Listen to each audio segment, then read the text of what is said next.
Members of the public can visit their constituency offices to learn more about the National Assembly of Zambia.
Did you know that you can still watch your favorite shows from anywhere, anytime? Yes!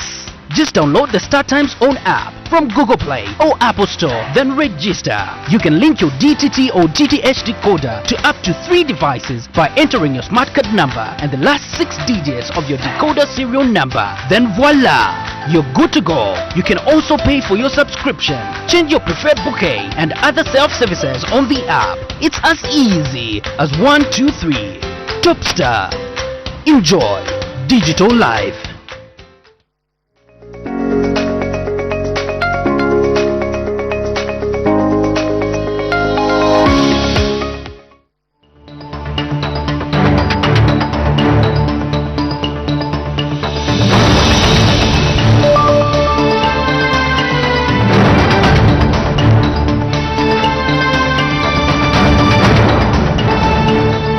Well, thank you so much for joining us on Parliament Television today, the 7th day in the month of November 2024. To be on live commentary, my name is Posent Ndovi.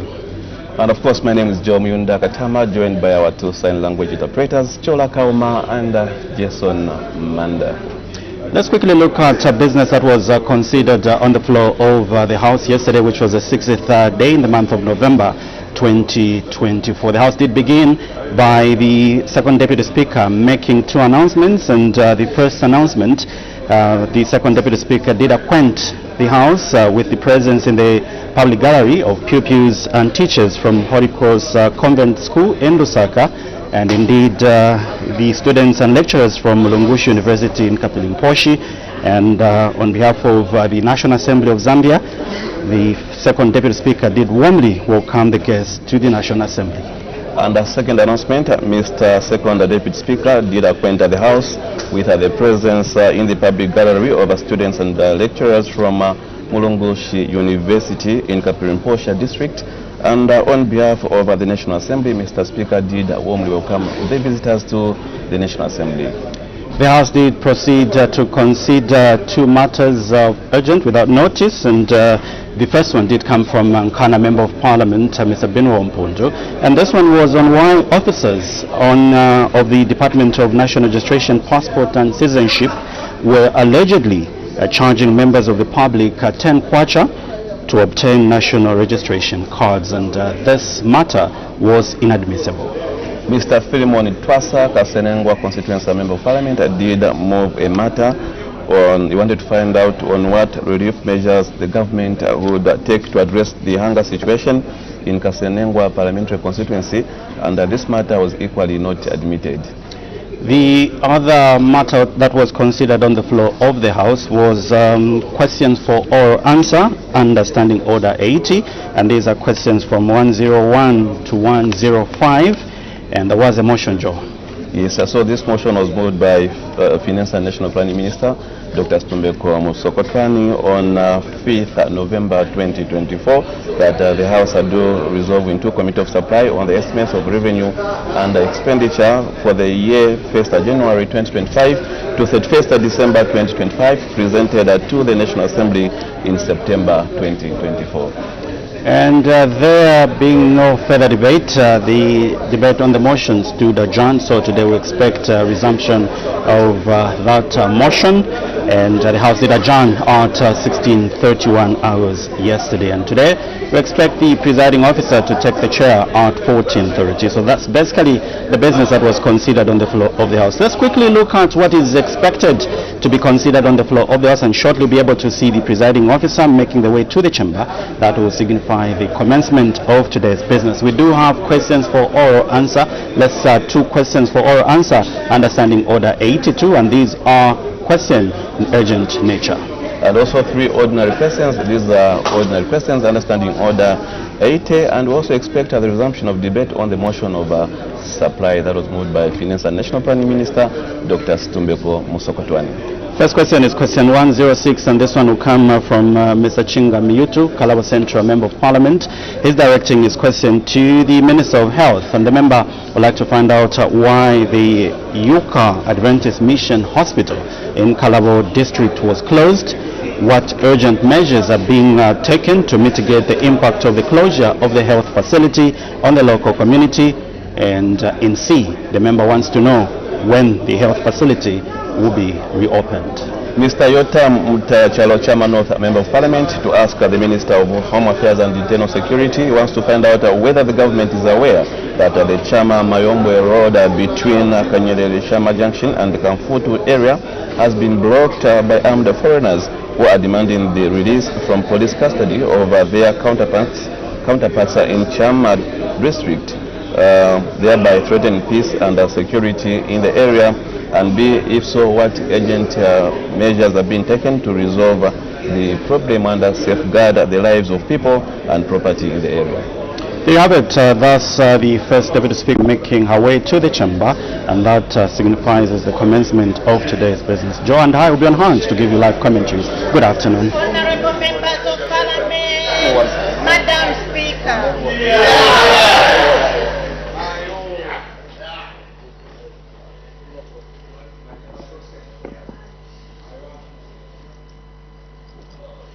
Order.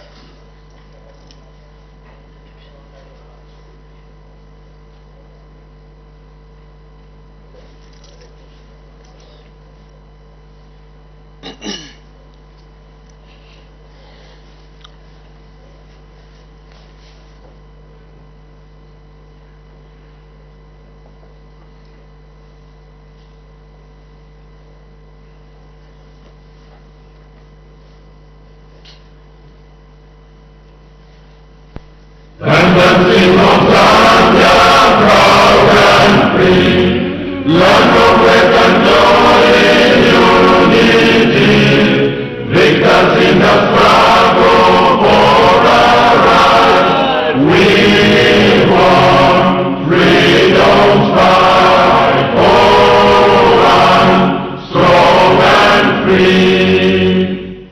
Africa is our own motherland, fashioned with and blessed by those to them. Let us all our people join as one, brothers under the sun, oh, one, strong and free. One land and one nation is our pride. Dignity and peace in Zambia's sky, like a noble eagle in its flight. Zambia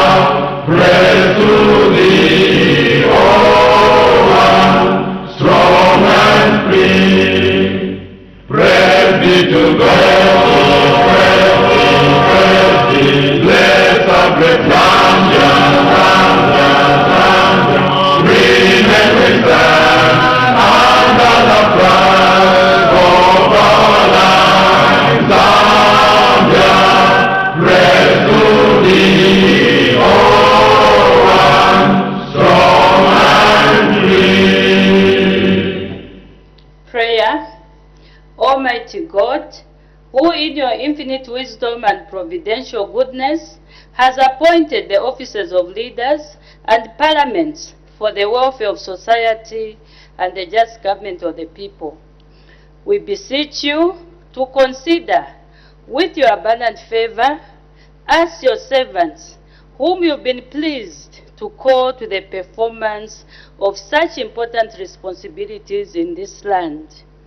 Let your blessing descend upon us here in Parliament assembled, and grant that we may, as in your presence, treat and consider all matters that shall come under our deliberation in so just and faithful a manner as to promote your honor and glory, and to advance the peace, prosperity, and welfare of our country and of those whose interests you have committed to our church. Amen. Amen.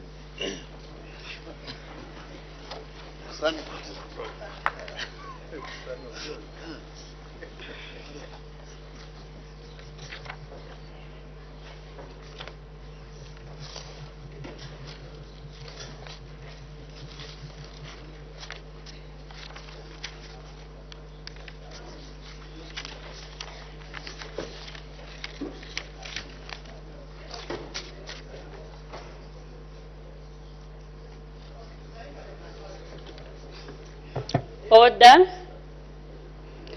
Honorable members, I have an announcements to make.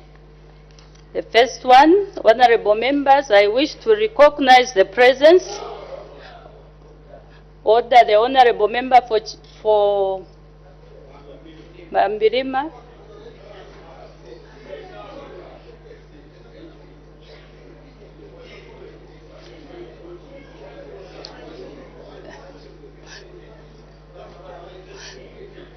The honorable member for Mambirima, please leave the house.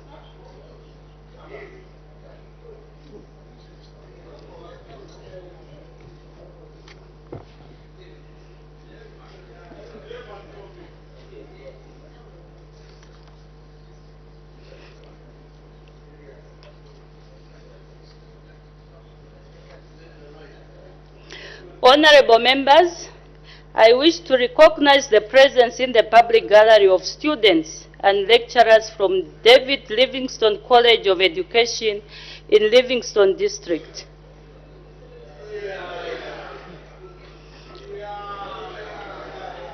On behalf of the National Assembly of Zambia, I warmly welcome our visitors in our midst. You may be seated.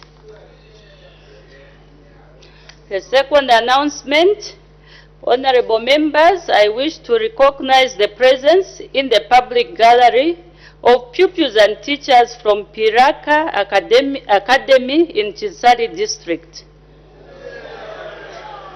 On behalf of the National Assembly of Zambia, I warmly welcome our visitors in our midst. I thank you. The next announcement, honorable members, I wish to recognize the presence in the public gallery of pupils and teachers from Fountain Gate Christian Academy in Lusaka District. On behalf of the National Assembly of Zambia, I warmly welcome our visitors in our midst. I thank you. The last announcement, honorable members, I wish to recognize the presence in the public gallery of councillors from 6 wards of Mbabala constituency in Choma District.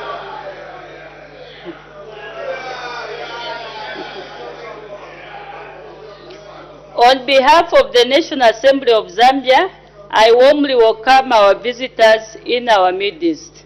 I thank you. You may be seated.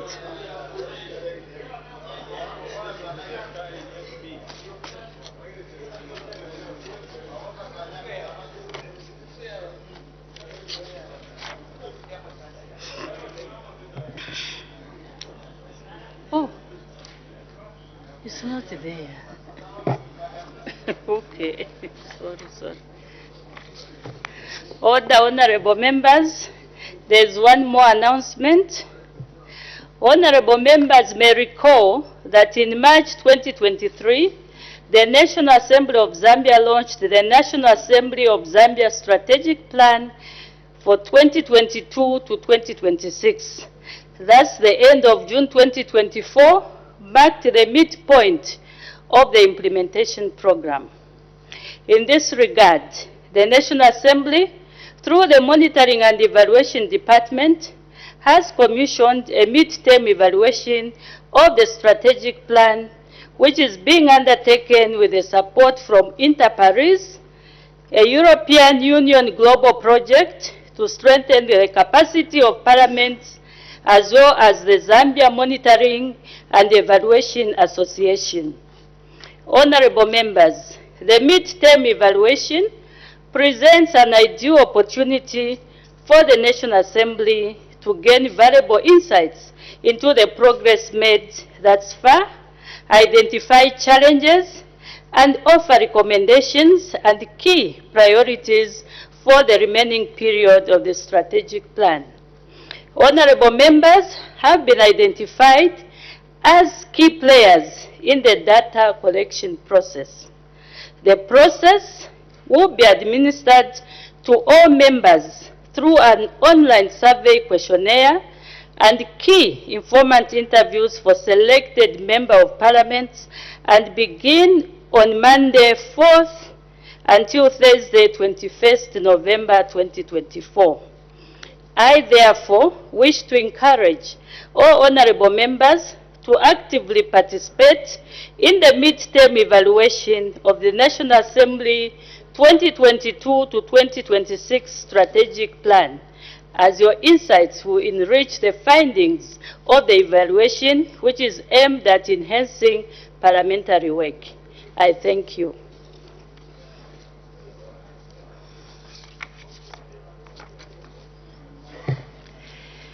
We make progress. Urgent matters without notice. The Honorable Member for Chitambo. I'm so grateful, Madam Speaker. The urgent matter without notice goes to our Honor the Vice President. Through you, Madam Speaker, Honor the Vice President, in Chitambo we've got programs like the social cash transfer and cash for work. And all these monies are supposed to be paid through phones, as you might be aware. Now, we've got a very serious challenge of internet connections and network connection. Moreover, I have almost about 2 islands in Chitambo called Ruben and Waliamponda Islands. Madam Speaker, this is money which is supposed to help people during this time of hunger. And it's a program that the rural people of Chitambo have welcomed. Now, Madam Speaker, I want our honor to help the people of Chitambo find a way of how they can be accessing this money, because they can do the work, but they are failing to access this money through their phones, because network connection is very bad and sometimes there is nothing like that. Madam Speaker, I need your indulgence on this very serious, important matter. Thank you. Indeed, that is a serious matter. But just be informed that there is already a question, an urgent question of the same nature being processed. So I would advise the Honorable Member for Chitambo just to ride on that question when it's brought on the floor of the House. Thank you.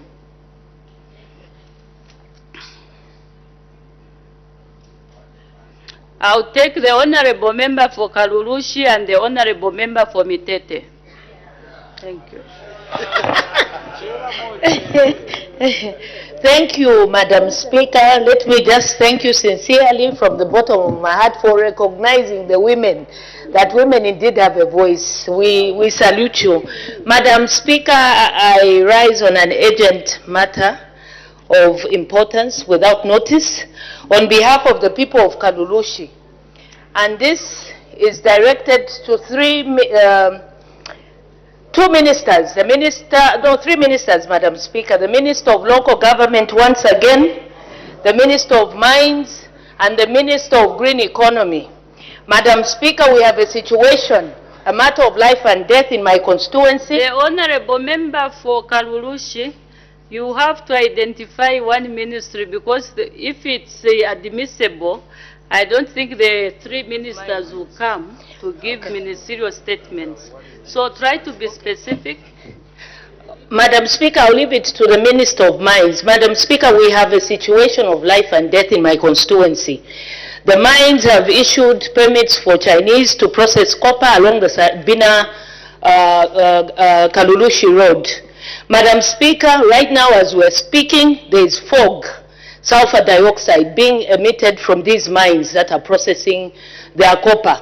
On the copper belt, we call it center. The number of cases, Madam Speaker, as I speak right now at Kalulushi General Hospital are high. Relevant authorities have been informed, but nothing is happening. When sulfur dioxide, Madam Speaker, mixes with rain, it forms sulfuric acid, meaning even the water bodies are polluted. And this has been ongoing for the last 1 month. We went to the council, informed Zema, nothing has happened. So we seek your serious intervention, Madam Speaker, before we have a calamity in terms of death. Thank you, Madam Speaker. Thank you. The Honorable Member for Kalulushi, your matter is very important. I will admit it just because it's affecting the lives of people, but it's a bit like it didn't happen the past 2 days. So, since this matter, order. Order, Honorable Member, I didn't give you the floor. Since the matter is affecting the lives of the people, I'll ask the Honorable Minister of Mines to come to the House. This is Thursday, on Tuesday, to give a ministerial statement on what measures the government intends or they've put in place just to help the people of Kalulushi with the fumes of sulfuric acid from the mines. The Honorable Minister will come to this House with a ministerial statement on Tuesday next week. The Honorable Member for Mitete.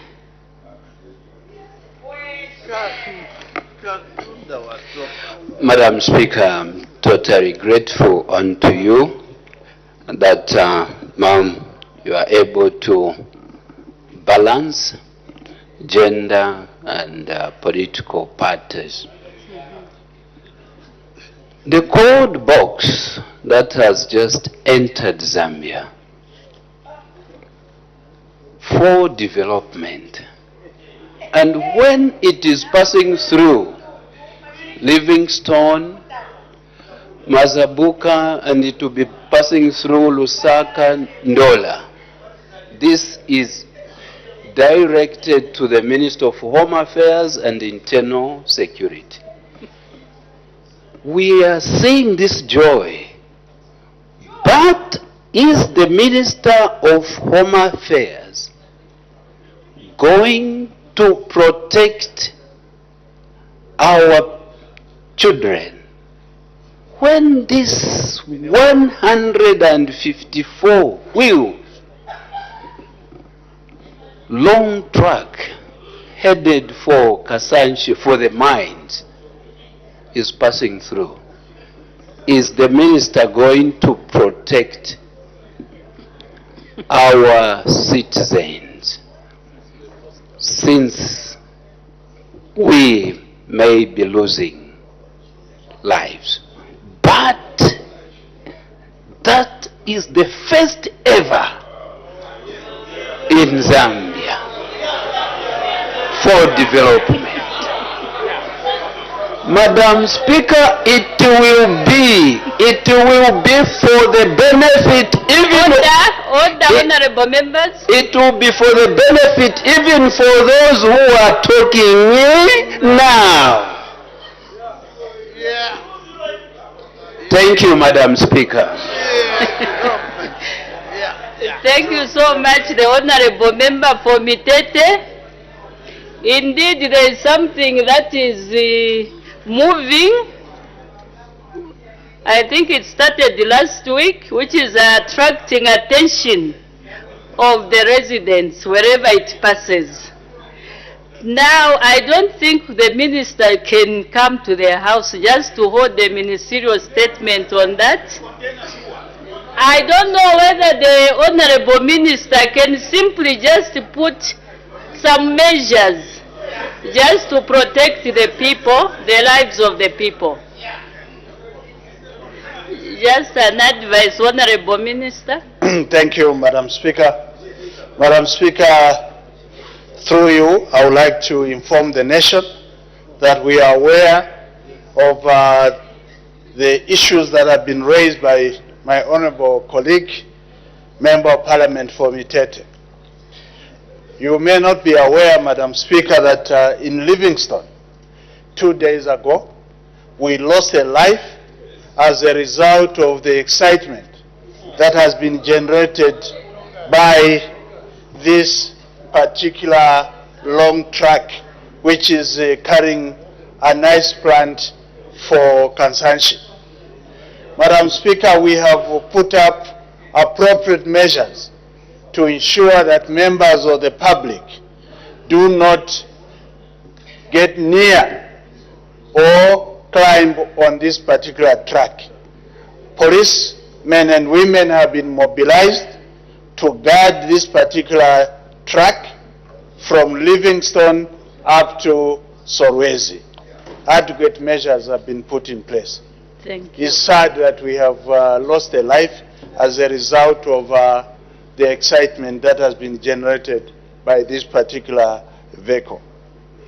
Thank you so much for that advice. I think it's very important just to advise the public. We lost a life, was it in Livingstone? So with that message, I think it will be very helpful to our people.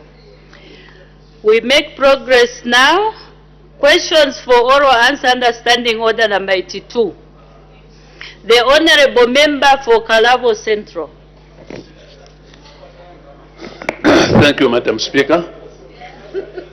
Question number 106. The Honorable Minister of Health. Thank you, Madam Speaker. Allow me also to say congratulations to the American people. American people are very important to us. That Minister of Health depends on their donation for us to run, and running their democratic elections smoothly the way it has done. As Zambians we say cheers. Well done. Madam Speaker, Honorable Minuto, Kalabo Central wishes to ask Minister of Health in A, why Yuka Adventist Mission Hospital in Kalabo District was closed. In B, what urgent measures are being taken to mitigate the impact of closure of the health facility on the local community? Order on my left. Order. You may continue, Honorable. And C, when the facility will be reopened. Madam Speaker, may I begin by stating that Yuka Adventist Mission Hospital is a first-level 120-bed capacity hospital owned and operated by the Southern Zambia Union Conference of the Seventh-day Adventist Church in partnership with government through the Minister of Health. The institution was established in the year 1953 by the missionary volunteers. Madam Speaker, this health facility has not been closed. It has, however, suspended the inpatient department, that is admission of patients, following a legal order by a combined team of health inspectors led by the local authority, Kalabo Town Council. Madam Speaker, the facility is generally in a deplorable condition, with the main problem cited being the water reticulation and sanitation system, which is currently faulty. The suspension of the inpatient services, that is admissions, is meant to pave way for repairs and renovations, as well as to protect health workers and patients from preventable diseases such as cholera and other diarrhea diseases. In B, Madam Speaker, to mitigate the impact of the temporal suspension of the inpatient departments of the facility, government through the Ministry of Health and SDHH is implementing the following. 1. All outpatient department OPD services have remained fully operational. 2. All patients requiring inpatient department services, including labor and delivery, are transferred to Kalabo District Hospital, which is 6 kilometers away, and transport is available. 3. Outreach services have remained fully active. 4. The Bureau of Quantities, BOQ, for the works required, totaling 205, 150 kwacha, 25 in way, has been prepared and funds have been secured to renovate the affected areas. 5. Engagement with the community and SDHH leadership regarding general administration of the facility is going on.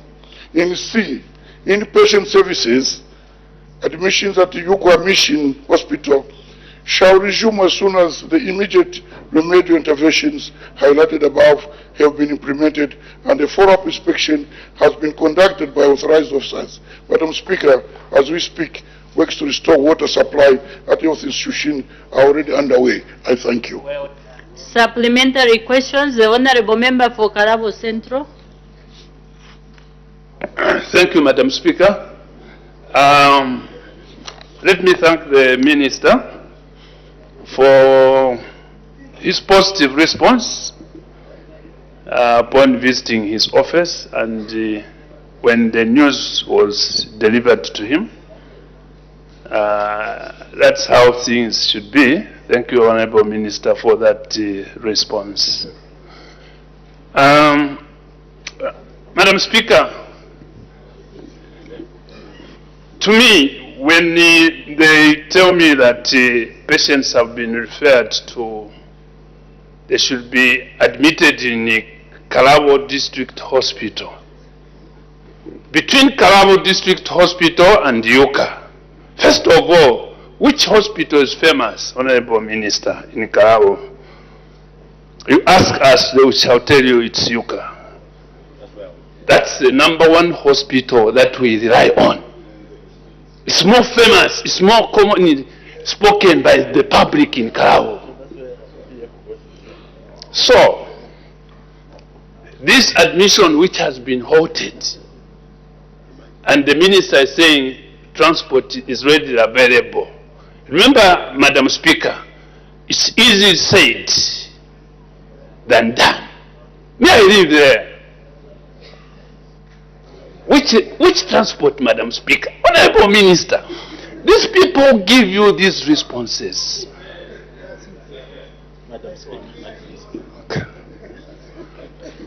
Madam Speaker, which readily available transport? You know, when you tell people readily available, to me, there must be a vehicle which is on standby in good condition. There is none.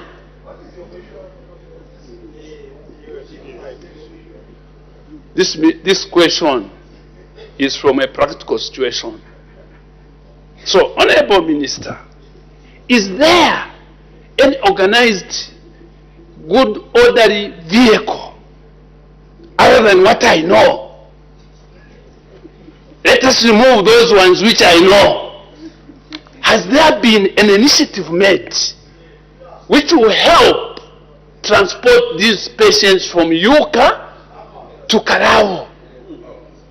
Madam Speaker, I'm speaking from reality. Even the road from the Boma to Yuka, it's not a road that you can rely on, that you can rush a patient. Thank you, Madam Speaker. Thank you. The Honorable Minister of Health. Thank you, Madam Speaker, and thank you, Honorable Mayuto. I must be open here. We had a very cordial discussion with Honorable Mayuto in my office regarding this matter, and prompt action was taken. Issue of alternative to help the hospital be renovated is an issue we should take into consideration. Issues of transport in a district, if at all there's an emergency. One, we bought vehicles for CDF for the police. It's new. DC has a vehicle.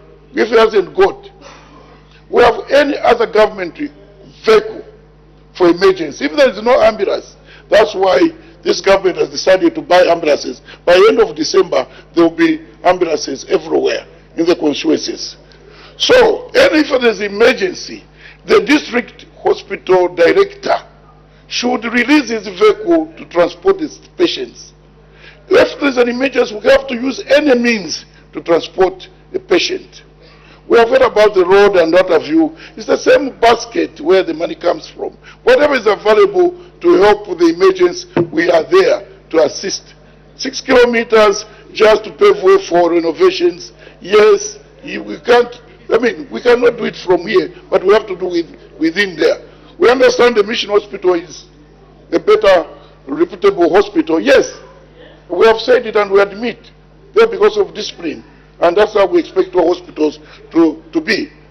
Madam Speaker, we should be saying there's completely nothing, but I'm sure within the government circles we have available transport to transport emergency cases. I thank you. The Honourable Member for Kalabo Central.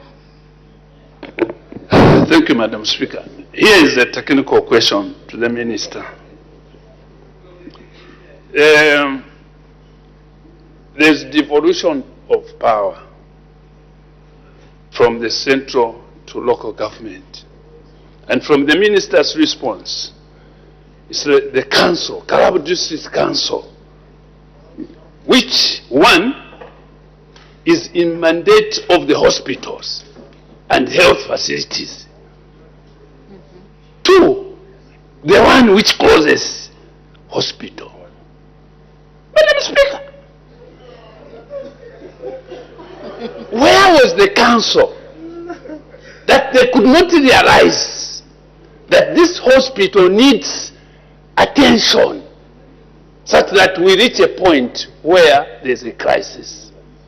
Thank you, Madam Speaker. The Honourable Minister of Health. Thank you, Madam Speaker. If you check the functions of local government, one of them deals with public health, prevention. And at the moment, and in fact, what is happening in the whole country, preparedness against this cholera, we have to ensure that there is cleanliness, there is hygiene in most institutions. Against that background, the council and my ministry will not entertain any dirtiness in any area. Let me even mention this. In Lusaka, women have even come together in markets so that they'll be closing markets 2 days in a week or in a month so that they can clean. So this issue of hygiene and cleanliness are very, very important to us, and we should encourage them. The council have the mandate to close any public institution that is not adhering to health requirements. So they have the right, but at the moment they are protecting our own citizens. At the moment, let's do the right thing. And issues of transport, issues what we are talking about, those are the issues which we can discuss and save the lives of our people. I thank you. Thank you. The Honourable Member for Lunte.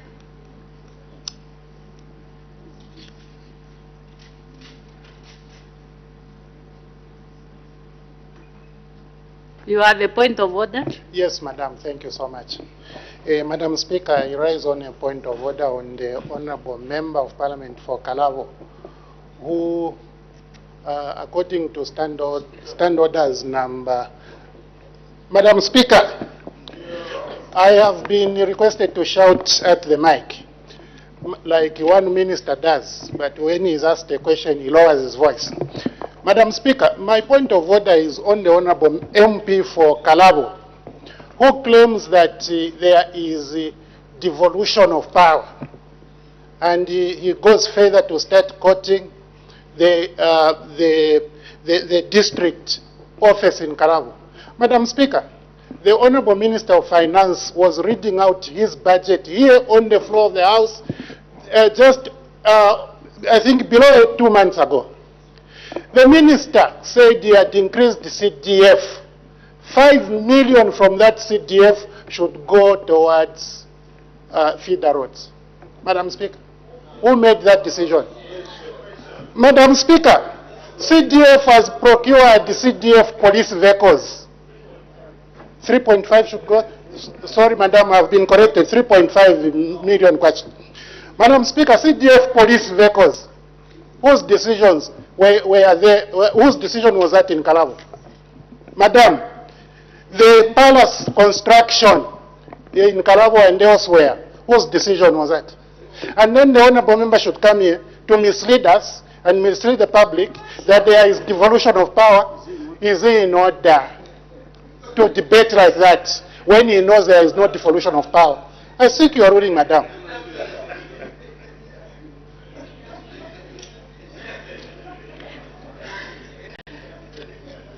The honorable member, what standing order has been breached? Pardon? 71.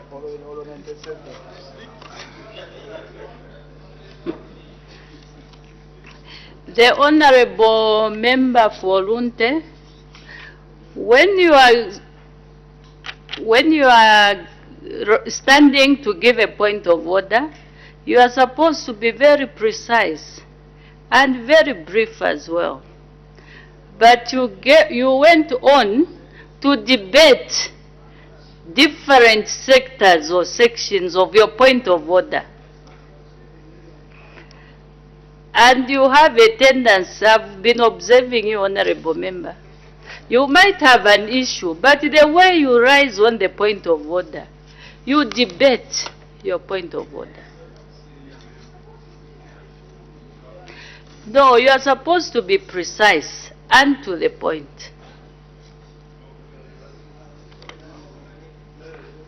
You debated your point of order.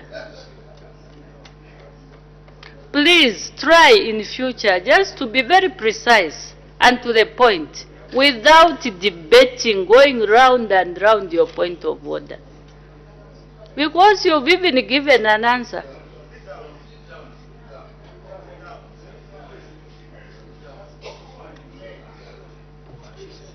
Is it another point of order? But what is it? Madam Speaker, my voice was low, my mood was somber, until the minister told me to shout at the mic. And then, my repeat, because of a directive from the honorable minister, causes you to say, I have debated my point of order. Those were the honorable member for Lunte, when you are standing or when you are given the floor, you are supposed to address the speaker, and you are not even supposed to take running commentaries from the other members. Minister, sit down. You are not supposed to start communicating with the minister or take in whatever the minister is maybe saying on the debating while seated. I gave you the floor. It was your chance, with all the powers, to raise your point of order.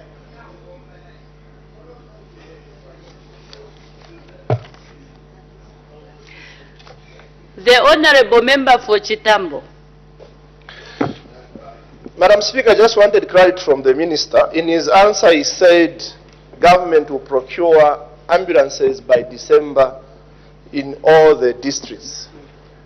Now, I just wanted to know, are these ambulances that we procured through CDF, or is also buying other ambulances using other funds from somewhere? I thank you, Madam Speaker. The Honorable Minister of Health. Thank you. In fact, Madam Speaker, let me even clarify one other point whether the vehicles, we had vehicles on standby. Honorable Miyutu, we have got 2 Land Cruisers on standby plus 1 Nissan. That's in addition. Coming to the question of Honorable Member of Parliament for Chitambo, whether we buy as Minister of Health or CDF is all GRZ money coming from Honorable Musokotane, Minister of Finance. They are buying for every constituency as we agreed here. And in addition, there will be some also which the ministry will be buying to sort out certain issues. Let the Madam minister Speaker, finish. the ambulances I'm talking about are the one for CDF, which I'm not saying they are buying them in December. I'm saying they would have finished arriving by end of December. By end of December, all the ambulances will be in, bought through CDF. Thank you.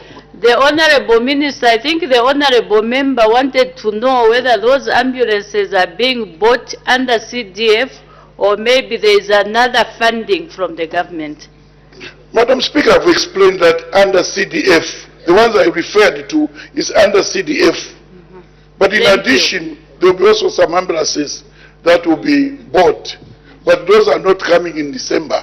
Any other time, but the ministry procures some ambulances. Thank you. Thank you. The Honorable Member for Chipiri. Thank you, Madam Speaker. The question is in line with what the Honorable Member of Chitambo had asked. Because the Honorable Member there of Kalabo Central is still disputing that there are no transport there. But you talked of CDF. So I was wondering whether is the CDF that was procured in each constituency, which this vehicle is parked at the council, not at the hospitals. So I want you to clarify on that, so that probably the very vehicle can be parked at the hospital to assist instead of parked at the council. Thank you. The Honorable Minister of Health. Madam Speaker, that is a new question, but let me respond to him. I said if there is an emergency, we look at options.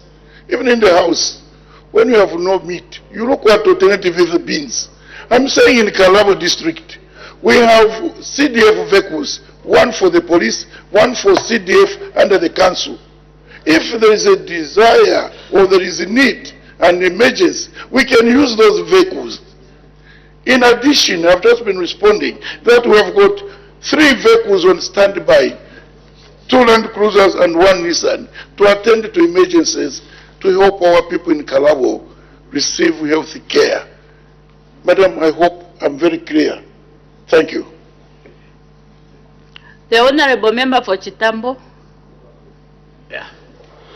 Madam Speaker, my point of order was more contemporaneously. When I asked the Minister a question, Madam Speaker, it is always the custom of this House that when responding to the question, the Minister must speak through you and he must be facing you. Madam Speaker, I was the Minister in order to be threatening me with his hand in his pocket and with his grey beard like that, Madam Speaker. Please don't describe the Minister. Madam Speaker, anyway, I leave it there. Since that point of order is incomplete, we shall make progress. Is it a question? The Honorable Minister of Health. Oh, sorry. The Honorable Member for Mandevu. Thank you, Madam Speaker. Just for the point of clarity, the Minister of Health has said there will be 3 vehicles on standby. And the Honorable Member of Parliament for Kalabo and these people would love to know where will these vehicles be drawn? The Nissan, where is it coming from? I submit, Madam Speaker. The Honorable Minister of Health. Thank you, Madam Speaker. We have structures in the government. In Kalabo, we have got a district health director. The thing is concerning health. If there is emergency, we go to the people dealing with the health. And the hospital administration is there. So these vehicles are readily available within the parameters that they can be reached. They could be parked at the HD's office, or they could even be at the hospital. This is just an administrative arrangement within Kalabo. I thank you, Madam Speaker. Thank you. The Honorable Member for Mukushi South. Thank you, Madam Speaker. Honorable Minister, you have indicated that if Kalabo has emergencies, there are 2 vehicles, one for CDF and one for police. They can easily fall back on those 2 vehicles. Are you aware about the fuel allocation of these vehicles for you to say that Kalabo can use the same vehicles? Because I have had situations myself where people request for a police vehicle and they are told to buy fuel. Buy fuel, then you can use the vehicle. Now, how availability is the fuel for these vehicles in Kalabo? Thank you, Madam Speaker. The Honorable Minister of Health. Thank you, Madam Speaker. When there is an emergency, we look around, even from the pockets of the dear ones where the patients coming from. And at times, not only that, the government is giving grants every month. Ever since this government was voted into office, there are continuous grants given to the hospitals. Those grants can be used. And if there is a problem, they can ring their provincial office. If there is a problem, they can ring their ministry. None of this, my eyes which are cutting across. Madam Speaker, I don't think that is a major issue. Even CDF, Member of Parliament, and he was very candid and kind the other day. He said, if there's no money, I've got money for emergency under CDF. But we spoke very well and we attended to the problem. If I were you, if I were him, I would have even withdrawn this case. Thank you, Madam Speaker. The last member, the Honorable Member for Bangwaulu. Thank you, Madam Speaker. You know, Madam Speaker, we are losing a lot of lives in transit from point A to point B because it has become fashion just to use any vehicle available. That's why ambulances are made in such a manner that when a patient is being transported, there is support unit within the ambulance. So this business of just saying there is any vehicle available, you can jump on it and so on and so forth, it has resulted into a loss of so many lives. Honorable Minister, let us be serious for once. When are you providing an entry ambulance to Kalabo constituents? I thank you, Madam Speaker. The Honorable Minister of Health. Madam Speaker, we have put it clearly. This is a very responsible government, extremely responsible government. Despite the budgetary constraints, CDF has been going up. And within there, we are buying ambulances for every constituency in this country. 2 years, there is procurement process. You don't just walk in and get those specific vehicles. With them, they were in the offices for 10 years. We never saw them. Some of the graders were never even delivered. Let's not be political. This government is very serious. We found empty coffers. But at least you see the CDF, how it is enhanced. See what is happening. You have a caring president who is caring for everyone. And 156 out of the budget attending to that, which in Jara you have to cultivate. The rains are there. So, Madam Speaker, this is very responsible government in attending to every constituency. In addition, the minister also will buy some to attend to certain critical areas. We are very serious, Madam Speaker. If my colleague says we are not serious, we are extremely serious. I thank you. Next question, the Honorable Member for Chama North.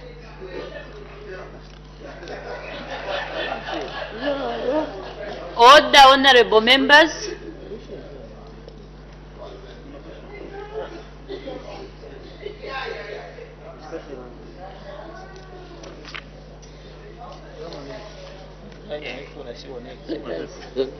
The Honorable Member for Chama North.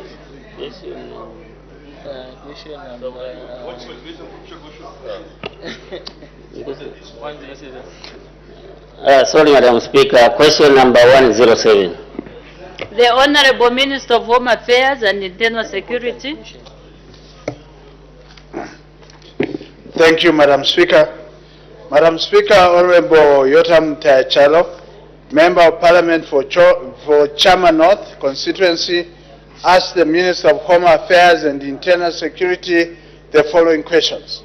A, whether the government is aware that the Chama-Muyombe Road between Kanyelele-Chama Junction and Kafulu area has been blocked by armed foreigners who are demanding the release from police custody of their counterparts in Chama district, thereby threatening peace and security in the area. And B, if so, what urgent measures are being taken to resolve the problem and safeguard the lives of people and property in the area? Madam Speaker, in response to the questions raised by the Member of Parliament, I wish to inform the House as follows. A, the government is aware that some unarmed foreign nationals from a neighboring country protested by blocking the Chama-Muyombe Road between Kanyelele-Chama Junction and Kamfulu area after their compatriots were arrested by Zambian law enforcement agencies for illegal entry into Zambia. Brief facts of the matter are that on 29th October 2024, a combined team of officers from the Zambia Police Service, the Department of Immigration, and the Department of National Parks and Wildlife operating in Chama District conducted a joint operation at Mwenda Kuzulu village to apprehend suspected illegal immigrants. The operation was initiated following a report that some foreign nationals had illegally settled in Mwenda Kazulu village. Mwenda Kazulu village borders the Republic of Malawi under Chief Kambombo of Chama district. During the operation, 20 foreign nationals were apprehended for unlawful entry into Zambia and were detained in police custody. Following the detention of the 20, some unarmed foreign nationals from the nearby community protested by blocking the road in question, demanding the release of their detained compatriots. On 31st October 2024, the foreign nationals were released from custody and repatriated to their country. They were handed over to the immigration authority of the named neighboring country at the border. Calm was quickly restored in the area after the apprehended foreign nationals were handed over to their country's immigration authority. B, to resolve the issue and safeguard lives and property in the area, the following measures were implemented. 1, the matter was escalated to the Provincial Joint Operations Committee to engage their counterparts in the neighboring country with the aim of achieving sustainable peace in the area. 2, our officers collaborated with that country's immigration authority to repatriate the Malawian nationals apprehended for illegal entry into Zambia. And 3, security personnel have remained on high alert to ensure that lives and property are safeguarded.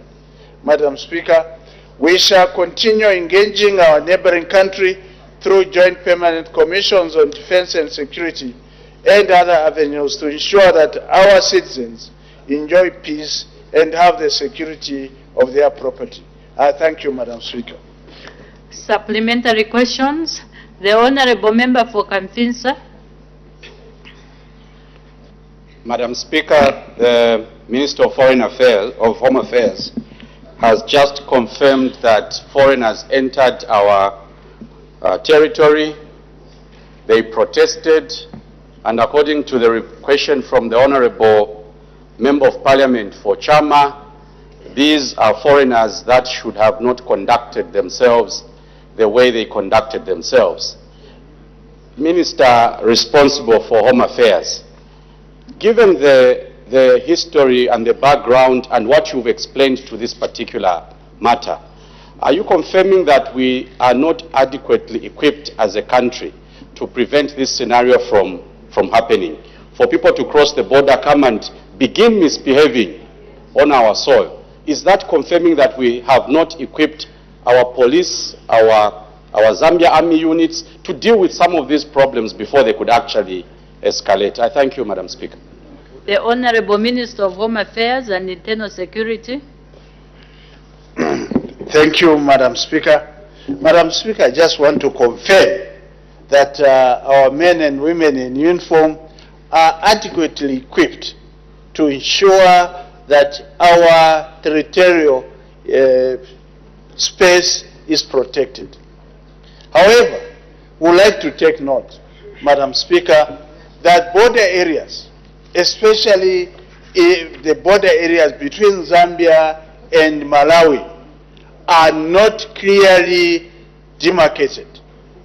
I can also tell you that in this particular village, Madam Speaker, it will not be strange to find that the kitchen of a Zambian is in Malawi, the bedroom is in Zambia. That is how it is. And vice versa. The bedroom of a Malawian in Zambia, the sitting room is in Malawi. That is how it is. And that is why, Madam Speaker, when we had the last elections in 2021, the PF registered Malawians to vote in Zambia because of the undefined borders. That is how it is.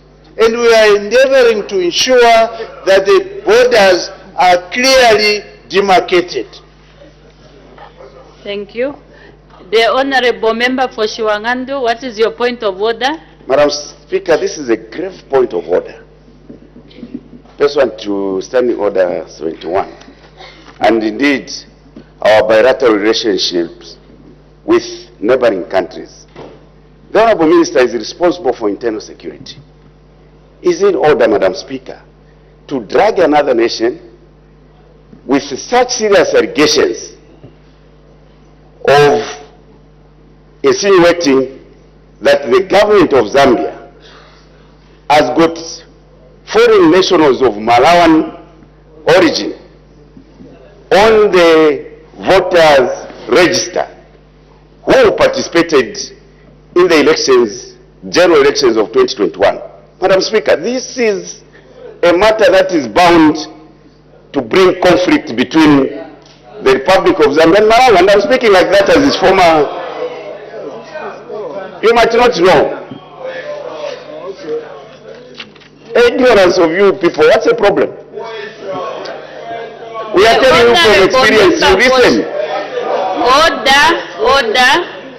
The Honorable Member for Shiwangandu, please don't involve other members. But madam, I need to be protected. You have heard the way they are making noise, these people. Can you please just finish your point of order? Madam Speaker, the Honorable Minister is aware that we have got a permanent joint commission where we discuss matters of bilateral nature, security nature, with our neighboring countries, including Malawi. And if he is insinuating that, it means they have tabled that matter and it must be on record. But it was in order, Madam Speaker, to blatantly make such allegations against another country. I seek your serious guidance. Thank you, the Honorable Member for Shiwangandu. The reason why the Honorable Minister went that far is because of the question which is on the order paper. The question on the order paper, it talks about an issue that happened between Malawi and Zambia. That is the more reason the Honorable Minister here, who is heading the ministry, indicated to say this actually gave us a problem when they were registering voters, because there is no boundary there. One can say he's in Malawi, meanwhile he's in Zambia. I think that is what I got from the Honorable Minister. It's because of the matter which is being discussed on the floor of the House. That is what I got from the reason why the Honorable Minister gave that example. So the Honorable Minister was not out of order. There is an issue being discussed here. We make progress. The Honorable Member for Chiengi. Thank you, Madam Speaker.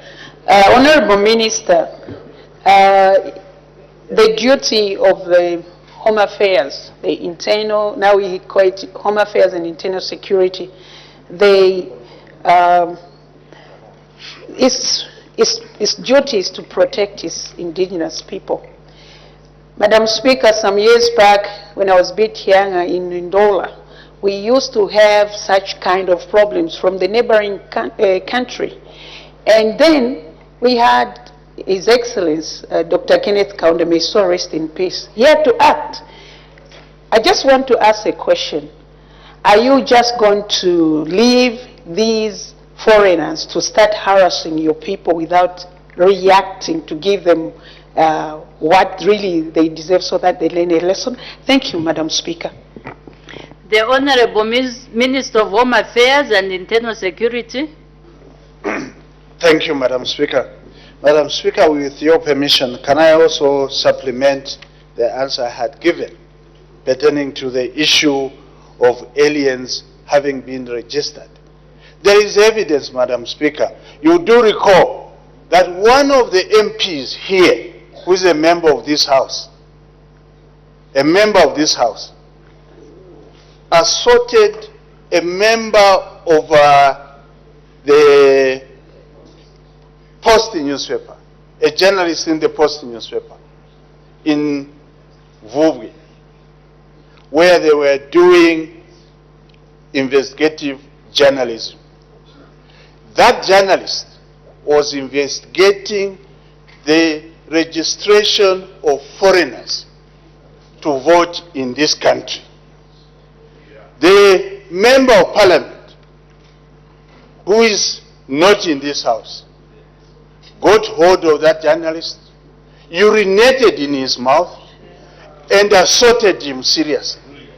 We have evidence. The matter went to court. Madam Speaker, we have evidence of aliens who were registered as voters.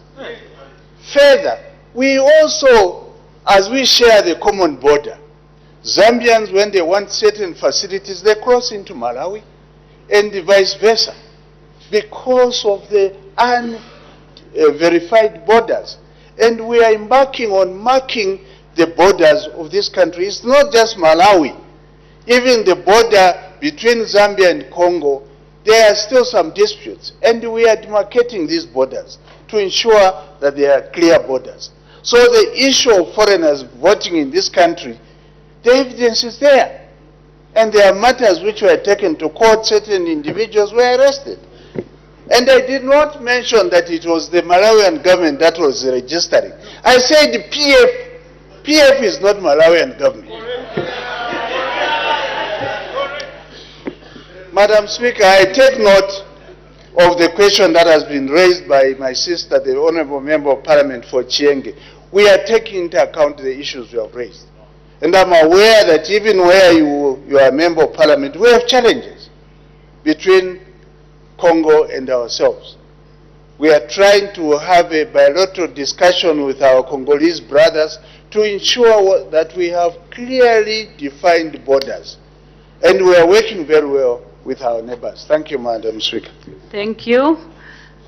Just a guide, honorable members, can we please raise question within the question that is on the floor of the House? The honorable member for Chairman North.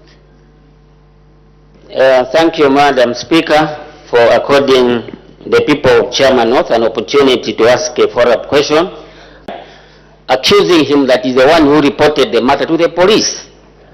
So Honorable Minister, why did it take too long for the police to come to the rescue of the people of Chama? In short, I'm saying that why did it take more than 2 days for the police to ensure that there was order in that particular area? I submit. The Honorable Minister of Home Affairs and Internal Security.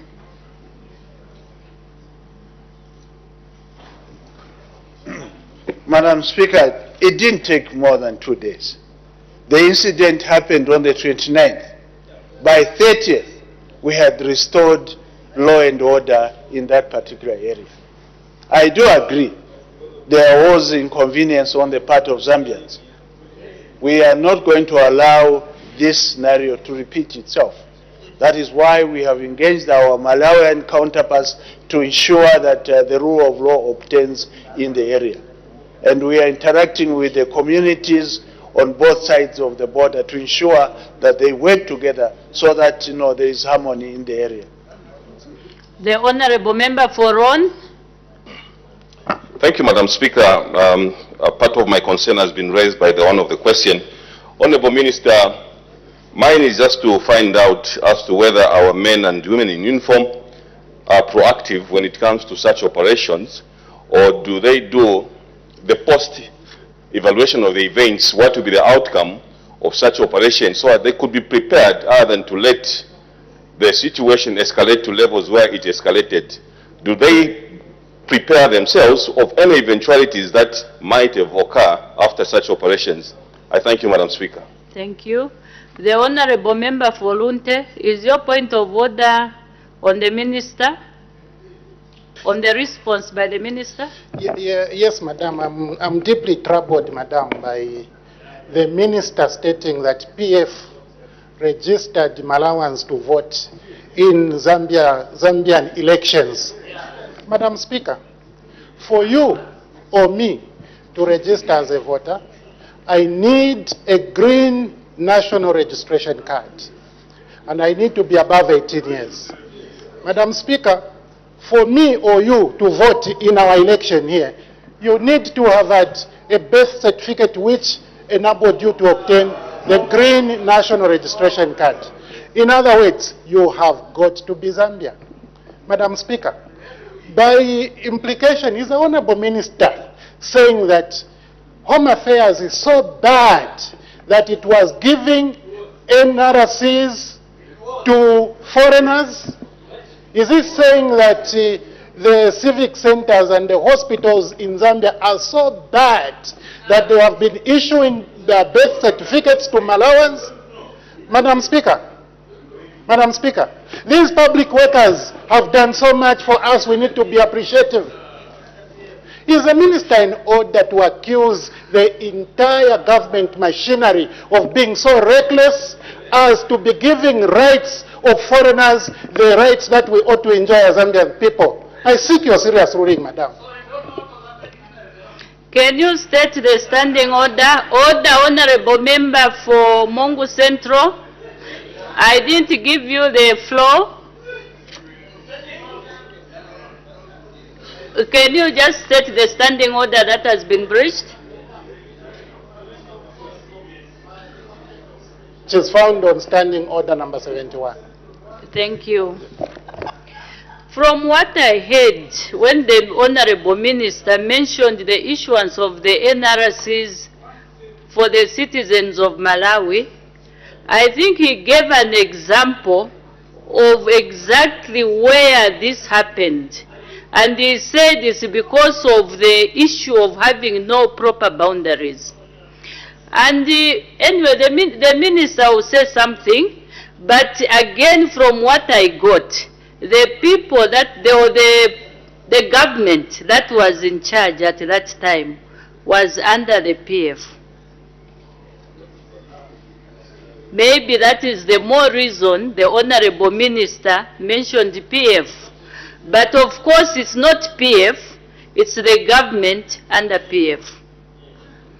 And it happened specifically at the borders with Malawi, because he didn't give an example of those NRCs being issued from civic centers or from any other places within the country. It was an example of an incident that happened along the borders between Zambia and Malawi. So, Honorable Minister, when you are referring to PF, maybe you can just say the PF government or the government under PF. We make progress. Order, the Honorable Member for Bangweulu. The Minister can't just accuse everybody to say the PF. It's the government under the PF. At that time, it's not the party, it's not the PF. So there's nothing surprising. Even now, it's the government under the UPND. Whatever the government is doing, they will say the government under the UPND party. That time, it was the government under the PF, headed by the former president, Edgar Lungu, who belonged to the PF. So I wonder why we are surprised. We make progress. We make progress.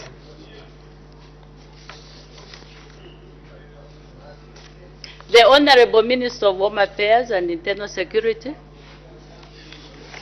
Madam Speaker, I've lost the question because there was a point of order and other issues arose. Maybe the Honorable Member can repeat the question. The Honorable Member, please repeat your question.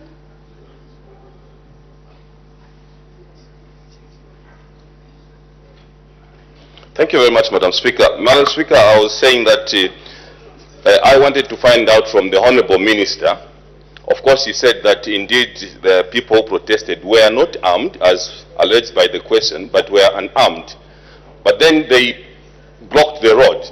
My question, Madam Speaker, was, are our men and women in uniform proactive in terms of being post-evaluating in terms of the operations that they do so that they can know what negative impact or positive impact that it will bring so that they prepare themselves adequately and counter such happenings well in time other than what the Honourable Member is complaining about. Do they do that, Honourable Minister? The Honourable Minister of Home Affairs and Internal Security. Thank you, Madam Speaker. Madam Speaker, you may note that I had indicated that this matter was escalated to the Provincial Joint Operations Committee to ensure that they evaluate the happenings and they ensure that it does not occur in future. They have been doing that. And they are not only working within themselves in Zambia, but also with their counterparts in Malawi. I also want, Madam Speaker, as you had indicated, that I may comment on the issues arising from the point of order. Madam Speaker, as I indicated earlier, this matter of foreigners being registered is a matter of public knowledge. One of our members, because he's not an outsider, I'll mention the name, because he's not an outsider. The Honorable Member for Petauke, J.J. Banda, was the one who was involved in the scheme when he was Provincial Youth Chairman for the Eastern Province. Minister. You go and raise the point of order. Order, Honorable Minister. Let's not mention names because we are not supposed to debate ourselves. Let's avoid mentioning names. I think your explanation is strong enough. Let's not mention people's names, especially that they are not here to defend themselves. I thought he was here. Madam Speaker, the fact is that the Patriotic Front was involved through their provincial officials in Eastern Province. The one who was involved, without mentioning the name, was the Provincial Youth Chairman in Eastern Province, whose name you have told me that I should not mention. But he's a member of this House, and he sits across where I'm standing, but I can't see him today. So, Madam Speaker, that is the explanation. Sorry, Honorable Minister. The Honorable Member for Chama North. Thank you, Madam Speaker. Madam Speaker, I earlier on mentioned that these Malawian nationals attacked and actually destroyed the house of the father who is staying on the Zambian side. And I'm also aware that one police officer was also injured in the same fracas. Now, the minister has said that 20 Malawian nationals were handed over to Malawian authorities.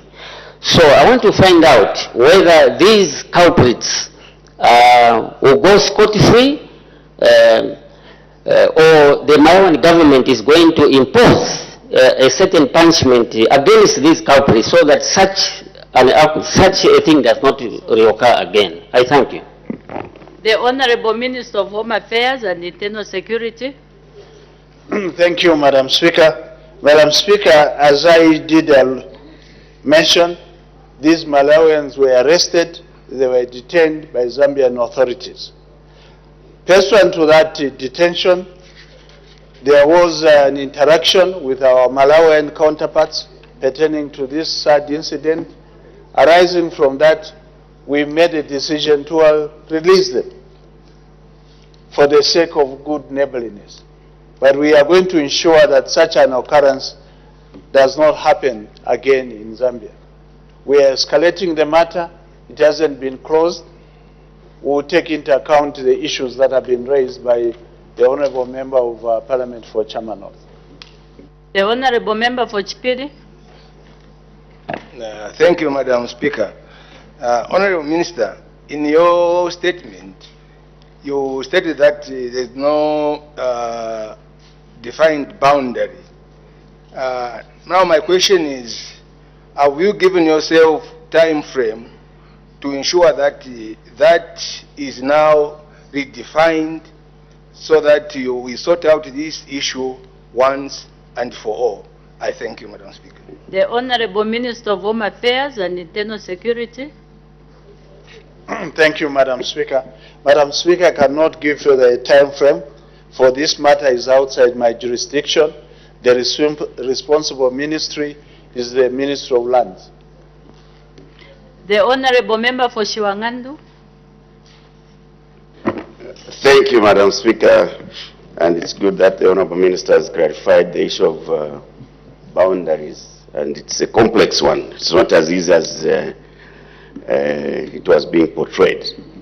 Honourable Minister, we have got JPC's arrangements, both at national, provincial, which is cascaded down to the districts in order for security agencies to do joint operations in dealing with these common conflicts that occur around the border areas. How would you describe our arrangements now? Because what I get is that they could have been breakdown in communication, even the way the situation was handled between the Zambian authorities and the Malawian authorities. What are you doing to ensure that those bilateral JPC arrangements for security purposes are enhanced?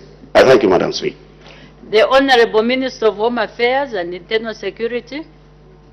Thank you, Madam Speaker. Madam Speaker, I want to state that our relationship pertaining to security arrangements with Malawi are strong and are working very well. Unfortunately, this was an instantaneous sporadic occurrence that the security wings on both sides were caught off guard. I agree that this was just one of those unfortunate instances, but we are cooperating with our colleagues in Malawi. The last member, the Honourable Member for Lunte. Yeah, thank you so much, Madam Speaker, and if you may allow me to appreciate the Honourable Minister for the responses he has offered so far to the Honourable Members. Honourable Minister, as I rose up here on a point of order in order to clarify a matter that you alluded to, Madam Speaker ruled and in her ruling she indicated that it was government under the PF. However, when an opportunity came for you to make a comment, you overruled the Speaker and said, in fact, it was PF which was involved, and you named one of our colleagues. So, Honourable Minister, what position must I go home with? Is it what the Speaker ruled or your overrule of the Speaker? Thank you, Madam Speaker.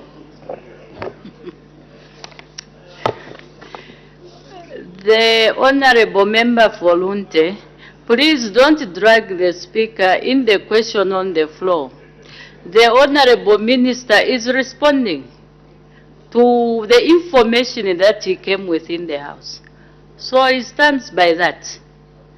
Don't drag what the Speaker said into the response by the Honourable Minister. So the Honourable Minister will answer any question that you give him, but don't drag the Speaker. The Honourable Minister of Home Affairs and Internal Security. Thank you, Madam Speaker.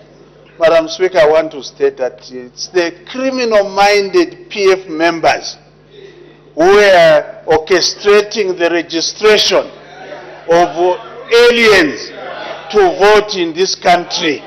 And that is why it's a criminal offense. And that is why even now we are still pursuing some PF members who are registering aliens illegally, not just in Malawi, but also in Luapula.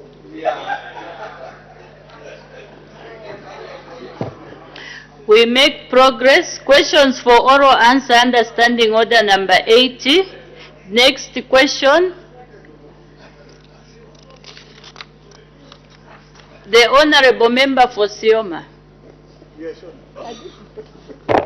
Thank you so much, Madam Speaker. Question number 108. The Honourable Minister of Infrastructure, Housing and Urban Development. Thank you, Madam Speaker. The Honourable Member of Parliament for Sioma, Honourable Mandandi, asked the Minister of Infrastructure, Housing and Urban Development a question in 4 parts. At A, whether the staff houses at Skuku Roads Camp in Sioma District, which are in a deplorable state, are owned by government. At B, if so, whether there are any plans to rehabilitate the houses. And at C, if there are no such plans, why? And at D, if the houses do not belong to government, when were they sold? The response, Madam Speaker, is as follows. At A, for question, at A, the staff houses at Skuku Roads Camp in Sioma District which were in a deplorable state, are institutional houses belonging to the Government Republic of Zambia.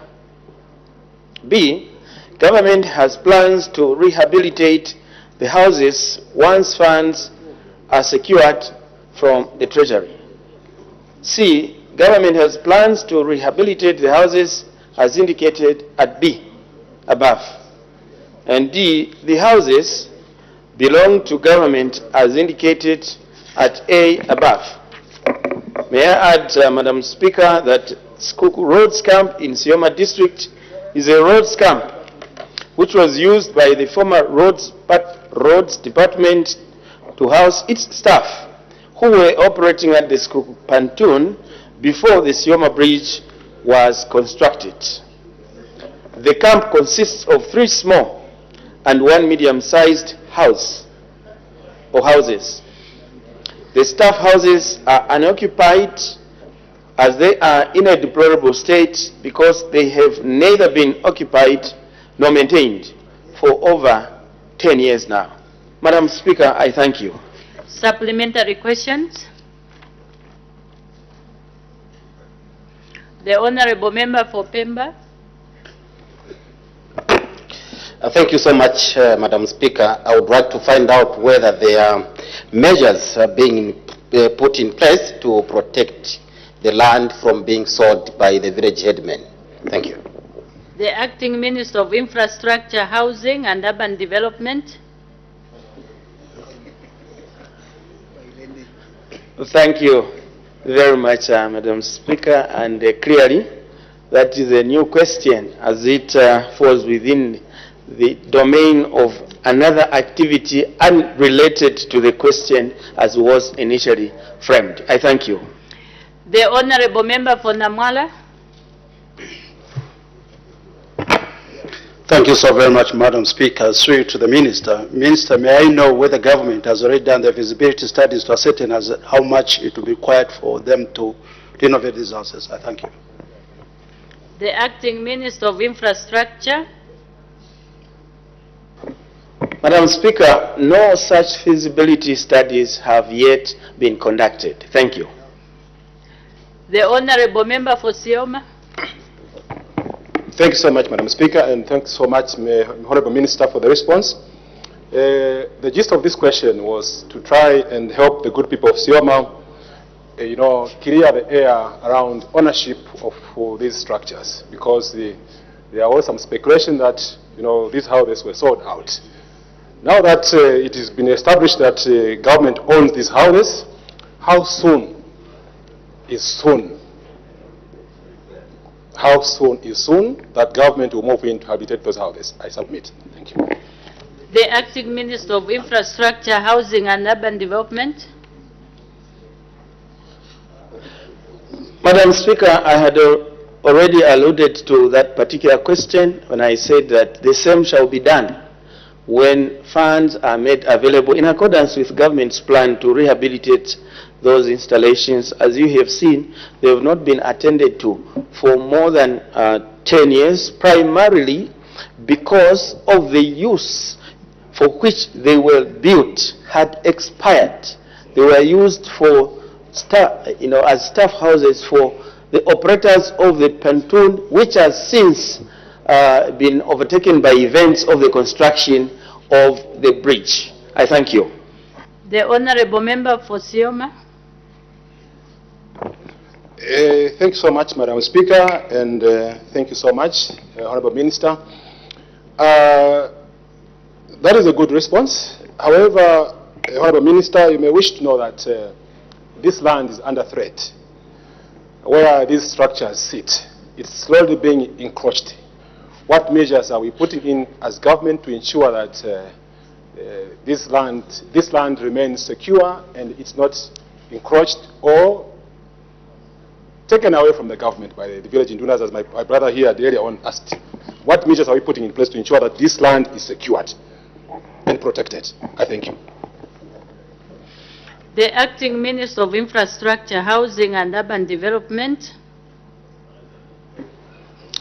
Thank you so much, Madam Speaker. As having already indicated earlier on, these houses are not under any habitation for the last so many years. So clearly, from a bystander point of view, there is no encroachment insofar as the properties are concerned. But the land in question, from the way I hear the member respond, has to do with ownership belonging to traditional or customary tenure. But I haste to indicate that in accordance with our laws, government, wherever government puts up installation, if the due process is followed, that particular piece of land becomes government property. And if the indication from the honourable member is that there is encroachment on these particular installations of government, that is good information that this ministry will now act upon going forward. I thank you, Madam Speaker. The Honourable Member for Lunte. Thank you so much, Madam Speaker. Madam Speaker, have you seen my honourable colleague there, the honourable MP for Mongo Central, seated with my sister from Chikankata? Madam Speaker, my honourable colleague is from Mongo, but is posturing as always from Equatorial Guinea. Honourable Minister, you are going to mobilize resources before these houses can be rehabilitated. Have you begun the resource mobilization, and if so, what steps have you achieved so far in that mobilization? Thank you, Madam. The Acting Minister of Infrastructure, Housing and Urban Development. Madam Speaker, I would, with your indulgence, request the Honourable Member to repeat his question because he had gone into a preamble which took away my attention as I was waiting for him to ask a substantive question. I thank you.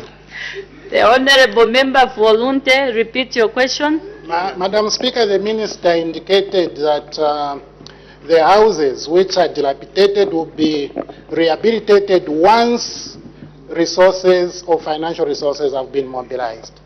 My question to the Minister is, have you begun the process of mobilizing those resources? And if so, what steps have you achieved so far towards the journey of realizing that mobilization? Madam Speaker, I thank you. The Acting Minister of Infrastructure, Housing and Urban Development. Thank you very much, Madam Speaker. I think that if the Honourable Member was paying attention to when I was giving the answer initially, I have addressed this question already. I thank you, Madam Speaker. The Honourable Member for Mitete. Madam Speaker, thank you very much. Minister, first you said 10 years Seat, Honourable and 10 years government. Just before this question, the other question came out with which government, which regime. So is this 10 years for you, PND, but it's not yet there, or it's 10 years for that bad regime of PF? Minister, please explain. The Honourable Minister for Infrastructure, Housing and Urban Development. For the sake of the people out there, maybe you can respond to the question that was asked by the Honourable Member for Lunte. We know you had answered it, but just in summary, and you can respond to the answer by the Honourable Member for Mitete. Thank you very much, Madam Speaker, for your guidance, and to my good friend, the Honourable Member of Parliament for Lunte. Government has not yet mobilized resources for this particular undertaking, and that is why we had said government has plans, and that such plans will be implemented when it is able to access funding from the Treasury. Except you like concocting issues, that's why you miss some important issues here. Thank you, Madam Speaker. Now, the question by the Honourable Member of Parliament for Mitete, Madam Speaker, as to what particular government was, whether it was a PF administration or the UPND administration. According to the answer within my possession, Madam Speaker, those houses have not undergone rehabilitation for more than 10 years, meaning therefore that definitely the previous administration are in loop, and perhaps it extends to beyond the previous administration, but you would not be surprised that that is the state of affairs. Honourable Minister, you may continue. The floor is yours, Honourable Minister. You would not be surprised, Madam Speaker, that that is the state of affairs, because right around the country, in the last 10 years plus, there are a lot of infrastructure belonging to government that have gone unattended to. They have gone into a deplorable state, and a number of them having been left either uncompleted or uncommissioned by the MMD government. When the Patriotic Front government came in, they neglected quite a number of them. I will not be surprised that this is a situation why we got ourselves to where we are in relation to these houses. I thank you, Madam Speaker.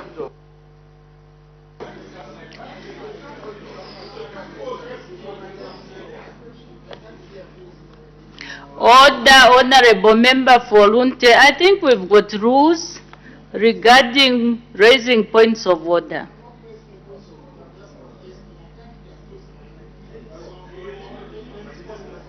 Order, Honorable Member. If you are aggrieved, again, there are rules that you are supposed to follow. Imagine the whole house is not happy. You have somebody standing there, another one standing there. It's not allowed. I think we've got rules that we can follow. And we respect your views. So if you have got a problem somewhere or an issue, you just indicate on a point of order. I think I'll be able to see you and give you the floor instead of just standing up. It's not in our standing orders. So, Honorable Member for Lunte, if you've got an issue, please you find another way of raising that issue so that it reaches my attention. Thank you. The Honorable Member for Dundumwezi. Yes. Thank you very much, Madam Speaker. Madam Speaker, the Minister has indicated that there are plans to rehabilitate those houses. I want to find out from the Minister whether when UPND assumed office, he found those plans. Are they inherited plans, or these are plans for UPND government to rehabilitate those houses in Sioma? I thank you, Madam Speaker. We are making this question becoming more political. Can we please just stick to the question on the floor? I'm sure the people of Sioma are anxiously waiting to hear the response without putting that political eye. I'm going to allow the Honorable, the Acting Minister of Infrastructure and Urban Development to respond to the Honorable Member for Dundumwezi. Thank you very much, Madam Speaker, and thank you to the Honorable Member of Parliament for Dundumwezi for that questions. With the information within my possession, Madam Speaker, there are no plans traceable to the time that the previous administration of the Patriotic Front were in office, insofar as it relates to the rehabilitation of these houses. That is why they were left to be in such a dire situation that they are now so deplorable. I thank you, Madam Speaker. The Honorable Member for Mitete, you had a point of order? Thank you, Madam. Standing order number 71. It's normal to move around, to ask to more so when you are whispering. Was the Honorable Member of Parliament for Lunte in order, Madam Speaker, to refer to the Honorable Member of Parliament for Mungu Central, equating him to some very bad happenings going around on social media? Was he in order to compare such an honest man, very honest, that thereafter he himself now complained on the floor of the House to say the acting Minister of Infrastructure has abused him? Was he then in order to equate such honest, holy man, humble, to what is happening on the social media? Madam Speaker, I seek your serious view. What is the standing order that has been breached?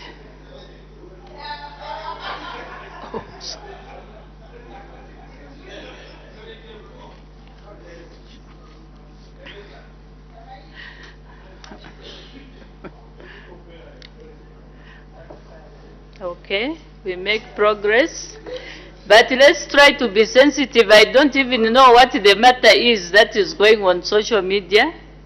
Very difficult for me to even comment. But let's try to be sensitive to issues that you know are not in good faith.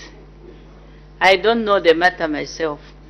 Anyway, the point of order is not admissible. It hasn't been cited. The Honorable Member for Isoka. Thank you, Madam Speaker. Honorable Minister, in your statement, you mentioned that those houses will be renovated when funds will be available. My question to you is, when are the funds going to be available? Kindly tell the people of Sioma so that they can know exactly when funds will be available. I submit, Madam Speaker. The Acting Minister of Infrastructure, Housing and Urban Development.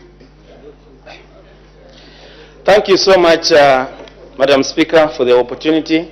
And I'd like to thank the Honorable Member for Isoka for such a good question, which gives me the opportunity to answer it in the following manner, that I had already indicated that when funds are sourced from the Treasury.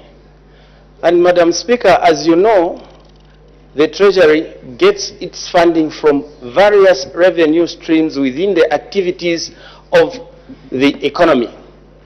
One good consolation for the people of Sioma that this money will be available is the fact that under the able leadership of President Hakainde Hichilema, Zambia has attained debt restructuring, which has created fiscal headroom for this particular economy to redirect expenditure from debt repayment, which was accrued by a reckless government of the Patriotic Front, into service delivery, such as rehabilitation of government installations, such as the ones we are talking about, and various other projects which in the past remained unattended to. And I think that with that, Madam Speaker, the Honourable Member of Parliament for Isoka can know that this is a gradual process. The economy, which was destroyed by the previous administration, is under recovery, and sooner rather than later, the Treasury will have funding to be able to direct towards such kind of important projects in the country. I thank you, Madam Speaker. The Honourable Member for Chienge. Thank you, Madam Speaker. Madam Speaker, I sympathize with the Minister. He's really struggling to give answers to the people of Sioma. When the question is very simple. When the people of Sioma are not interested in the coming soon of Jesus, they are interested in hearing when they'll be assisted. So my question is, can the minister be so specific? Because what the people of Sioma are looking for is a solution, not to listen to any preachings. I thank you, Madam Speaker. The Honourable Minister of Infrastructure, Housing and Urban Development, the Acting Minister. I don't know how you can answer this question. Well able, Madam Speaker. And I thank you, Madam Speaker, for the opportunity to respond to my honorable colleague who is sympathizing with my situation. And I wish, Madam Speaker, also to bring to our attention that the way government decides application of state resources is through cabinet approval. And when you have a plan to do something, you can approve a plan even before you approve the budget. And that is where I sympathize with her also to come to terms with these kind of processes so that in future she may not sympathize with me. I thank you, Madam Speaker. The Honourable Member for Bangwaulu. Thank you, Madam Speaker. Madam Speaker, I have been to Sikula Roads Camp, and the housing units that are being discussed here are indeed in a deplorable state. And instead of the minister talking about rehabilitating, I don't think those are beyond rehabilitation. what people need there are complete new housing units. So, Minister, is it possible for government to begin to dissect idea of going through a public-private partnership when it comes to construction of housing units? An immediate plan to engage a private undertaking, Minister. Thank you, Madam Speaker. The Acting Minister of Infrastructure, Housing and Urban Development. Madam Speaker, I want to thank you and for the opportunity, and also to thank the Honourable Member of Parliament for Bangweulu, who has indicated that he has been to Skula. It is actually Skuka Roads Camp, and I want to thank him for the proposal he is advancing of government, thinking of PPPs in terms of housing development. However, if he has been, as he has told this House, that particular location where these houses are situated, they are nowhere near any public utility, such that you may wish to bring them down and begin a new set of houses. These, by virtue of where they are, it has been thought that perhaps rehabilitating them would be cheaper than thinking of bringing them down and begin a whole new housing complex, given that where they are a standalone kind of situation. I thank you, Madam Speaker. Next question, the Honourable Member from Pika.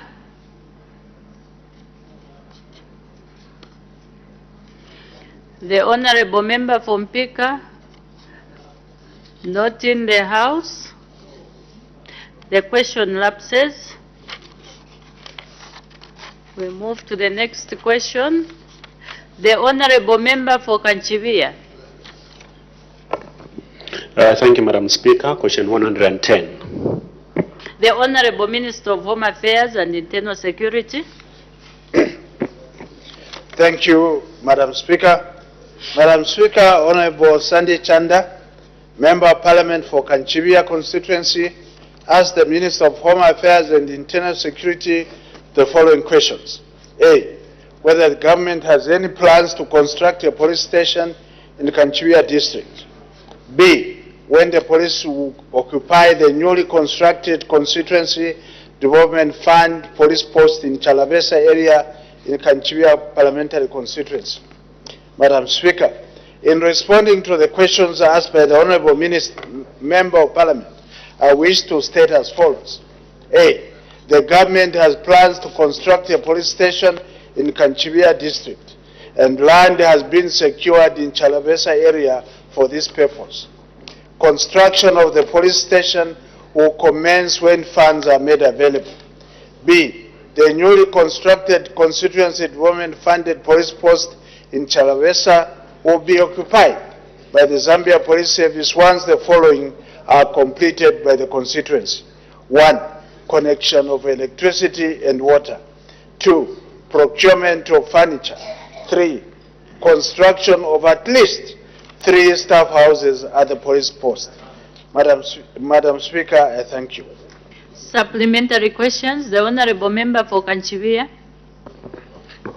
Thank you so much, Madam Speaker. Thank you so much, Honourable Minister, for your response. It is true that land has been secured in Chalavesa for the construction of the police station for Kanchivia constituency. Madam Speaker, allow me to also just, as we make a plea to the Minister, that Kanchivia constituency is 8,800 kilometers squared. And under decentralization and with lots of resources coming into the district, into the constituency, the need for police presence becomes very, very critical. And we have water at the police station, and we have a genset, and we're looking forward to use the CDF resources probably under 2025 to bring about electricity. Is there a way that the ministry could help us with electricity especially, and looking at the competing needs we have where we have to construct additional, where we have to construct accommodation for the police officers. We have to do the same for the health sector, etc. And so is there a way that the ministry could come in to supplement what we would have done already with the CDF component? Thank you, Madam Speaker. The Honorable Minister of Home Affairs and Internal Security. Thank you, Madam Speaker. Madam Speaker, I will be failing in my duty if I don't appreciate and congratulate my colleague for the prudent manner in which the constituency under him has been utilizing CDF funds. Congratulations, Honorable Member of Parliament. I wish other members of Parliament can emulate you. I just want to assure you, my honor. Order, honorable members. But definitely better than Nyimba. Madam Speaker, I just want to assure my colleague that Kanchibia is one of the priority areas where we are considering constructing police stations this coming year. It's an assurance that we are giving to you and the people of Kanchibia constituency. I have also taken note of your request. When I get to the office, I'll make the necessary consultations. Thank you. The Honorable Member for Kanchibia. Madam Speaker, mine is to thank the Minister and to say that on behalf of the people of Kanchibia, we take you as a man of your own word, and we'll take your word for, as something we can rely on. We look forward to how 2025 is going to look like. Thank you so much, Madam Speaker. Thank you. The Honorable Member for Chiengi. Thank you, Madam Speaker. Madam Speaker, Kanchibia and Mpika, I think it's about 110 kilometers. And the people of Kanchibia are dependent on Mpika police station. My question to the Minister, Honorable Minister, why can't you give them mobile police station? Before we used to hear of Kamfinsa to be a mobile those years. Why can't you create something like that for the sake of security for the people of Kanchibia? I thank you, Madam Speaker. The Honorable Minister of Home Affairs and Internal Security. Madam Speaker, I've never heard of a mobile police station. What we do, if there's a situation of a security nature that has happened in a particular area, we dispatch mobile police officers, not a police station. So in this situation, it doesn't warrant us to send paramilitary to Kanchibia. I've made a commitment that Kanchibia is one of the areas we are going to construct a police post or police station. Thank you. The clerk. Is it on the Minister? I think he didn't get my question.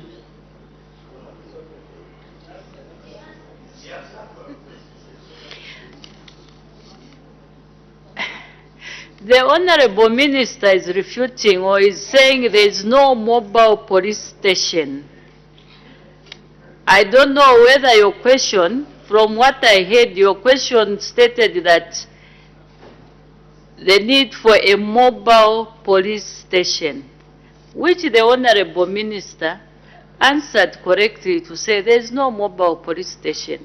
But Honorable Minister, I don't know, just for the sake of clarity, because the Honorable Member is saying you haven't answered her question. I have, Madam Speaker. What I stated is that we do not provide mobile police station, but we provide what we call mobile policing. When there is a situation that requires the dispatching of paramilitary, like those who are in Kafinsa, we dispatch them to do operations in a particular area.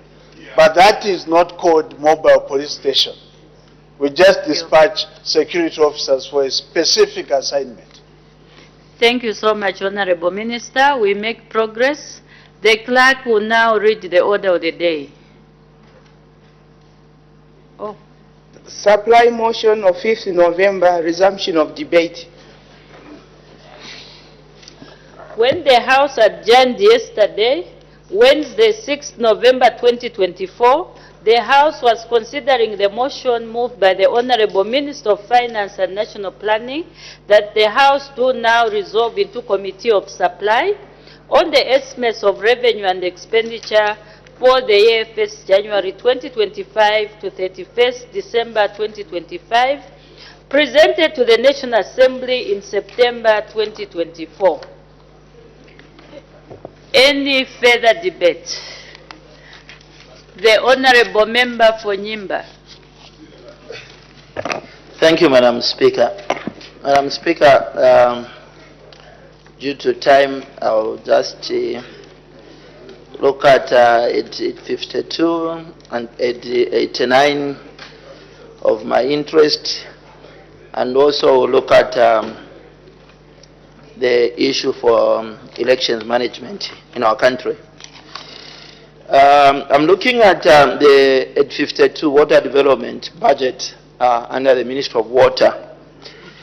Madam Speaker, if you look at the budget, this budget is not impressive in a sense that it falls under the Malabo SADC protocols of 5% budget allocation to our country, Zambia.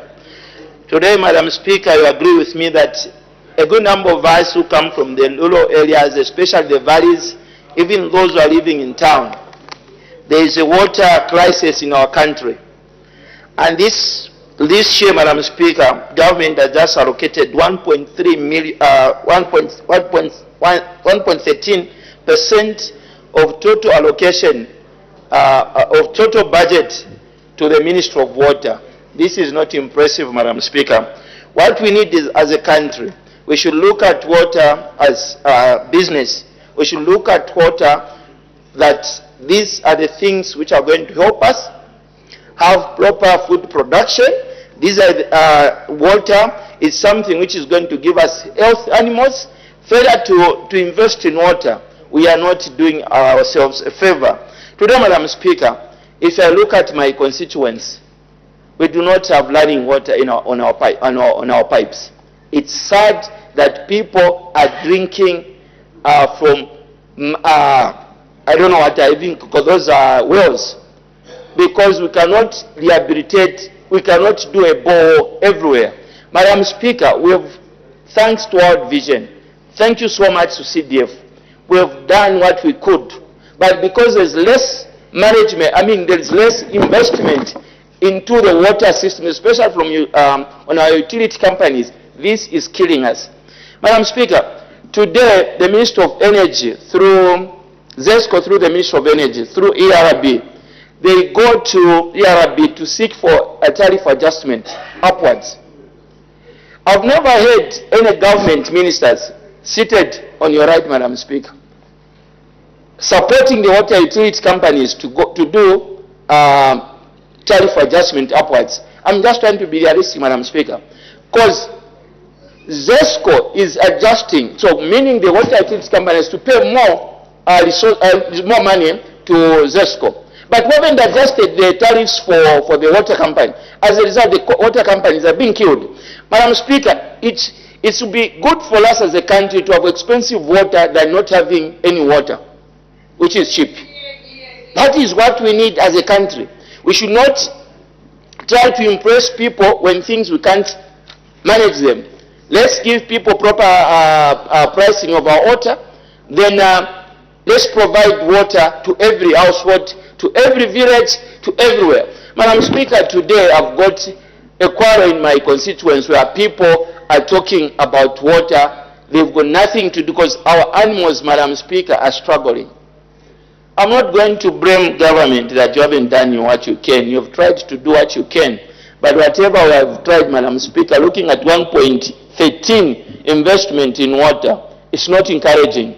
We need to up our game and to see to it that we start building up dams. Madam Speaker, I'll connect this to 89, Minister of Agriculture. Minister of Agriculture today, Madam Speaker, we are also below the 10% Malabo Protocol, either SADC protocol, investing about 10% in agriculture. What are we doing as a country? Is it that we don't know where we need to invest? Is it that we don't know what we need to allocate to this? When the SADC and Africa sat, they knew that for us to run away from begging Ukraine, which is at war, begging Ukraine with grain, we need to invest in agriculture. We need to give proper allocation of our resources. We need to put proper allocation of our resources in this sector. We have decided to give 6% of our budget instead of 10 or more percent to this ministry. We need to up our game on this one, Madam Speaker. Why am I saying we need to up games? This is, you agree with me that the foreign forex exchange, which we need to stabilize our kwacha today, we need to export more of food. Madam Speaker, this is white gold which we need to grow and export. We need to invest, grow this and export. If we continue being stingy in investment, especially in agriculture, there's nothing we're going to do. These two ministries, Madam Speaker, they have been preaching about constructing of them, irrigation issues. Where are we? What is it that we have done for the past 3 years in terms of irrigation? These are the things we should be looking at. The UPND government, Madam Speaker, the plans are so brilliant, excellent. But the only issue we have is implementation, Madam Speaker. This one we need to up our game. As government, you need to up our game. Madam Speaker, today if we invest money into irrigation, how many people are going to be employed? I always give a practical example of Mpongwe farms. 11 million euros was invested in Mpongwe farms. Today Mpongwe farms, its production is far much better than some of the mines in this country. Why can't we replicate in each and every province of our country so that we see we can have such a farm or such a maize production, Madam Speaker? Madam Speaker, let me end up with a very important thing. 5 years since they used to do the delimitation, Madam Speaker, was done. Nothing has been pronounced, nothing has happened. Madam Speaker, we've allocated 365 million to Electoral Commission of Zambia this year, from 96 million last year. I don't know what we're anticipating, because this is too much money for the year where we don't have elections, Madam Speaker. My challenge to the executive, I know democracy is expensive, and we need to invest in democracy for us to succeed as a country. Madam Speaker, it pains me that small districts, lesser population, lesser geographical areas receives 3 times better CDF than Nyimba, which is big. I just want to understand when the executive is answering. Why is it that a bigger constituency in terms of population, geographically, can have a 30 million and small?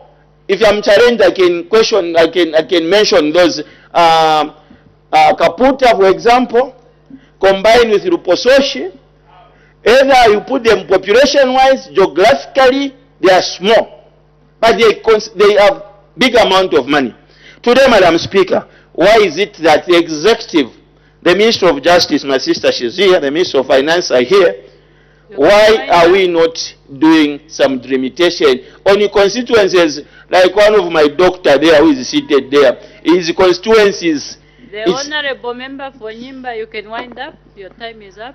Thank you, Madam Speaker. So, Madam Speaker, my plea to the executive is that we need to work on the delimitation issues. We shouldn't be coming next year in Parliament, Madam Speaker, without this. Can we start this process this year so that we can also benefit as other constituencies are benefiting? Thank you so much, Madam Speaker. The Honorable Member for Chimwemwe. Thank you very much, Madam Speaker, for giving the people of Chimwemwe to also look at the new budget. This is a new system of debating. We're used to the old one.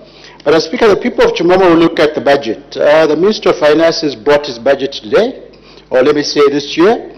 And very soon, Madam Speaker, we'll see the Minister of Finance coming back asking us to help him with a supplementary budget.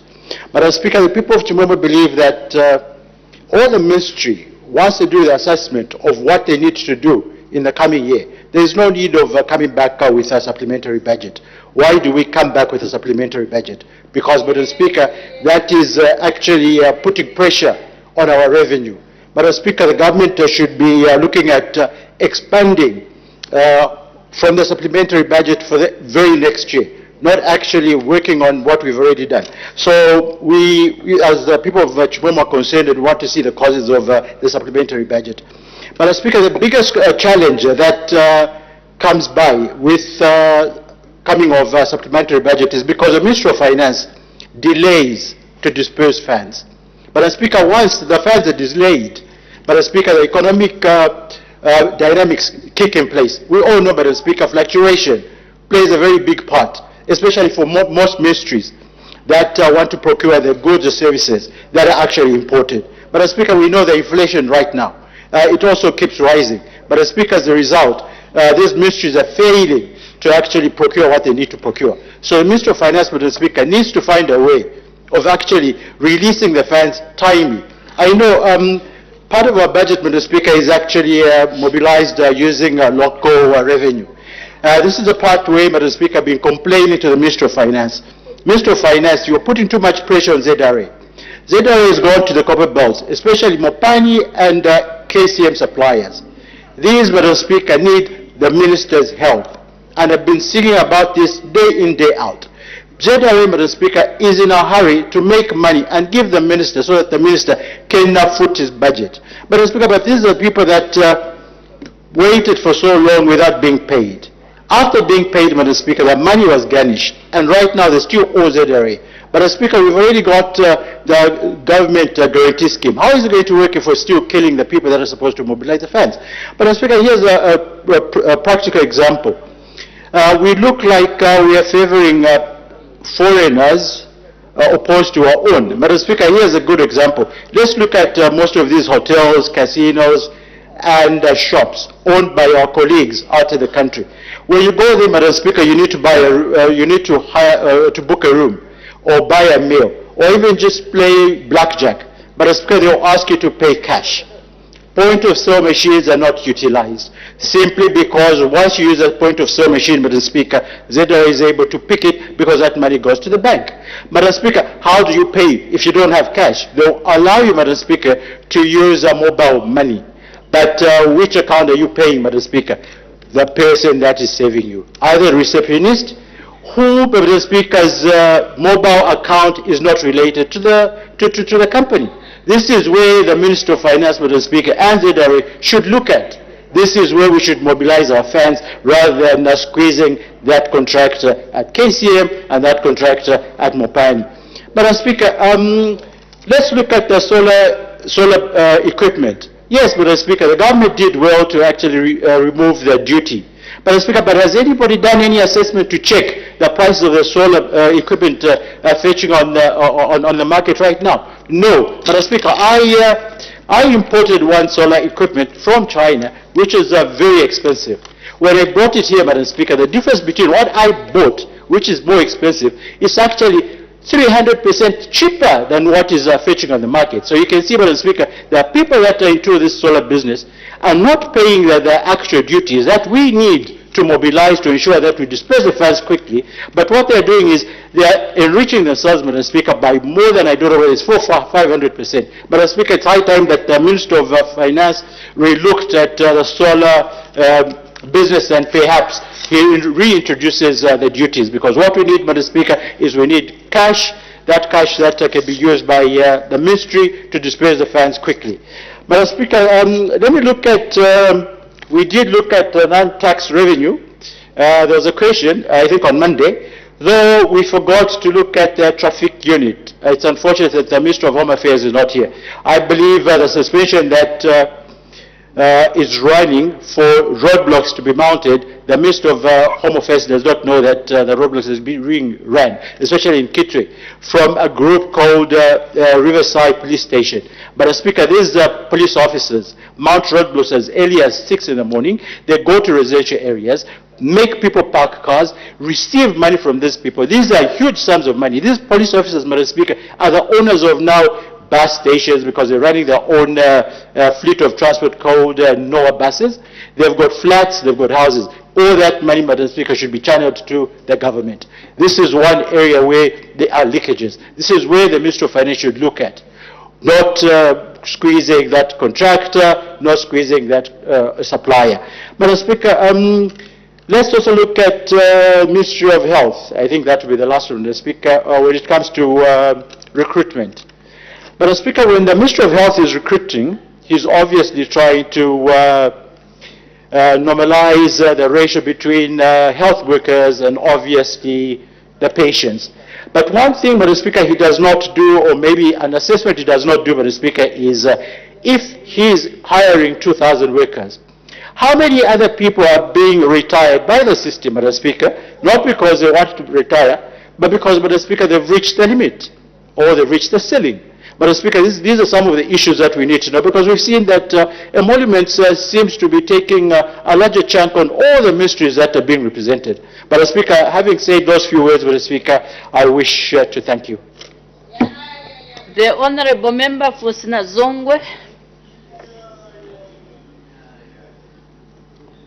Madam Speaker, thank you so much for this opportunity given for the people of Sinazongwe to look at head number 44, head number 89, and should do time permit, I'll also look at head number 35. Madam Speaker, head number 44 is for means of labor and social security. The amount that was allocated was about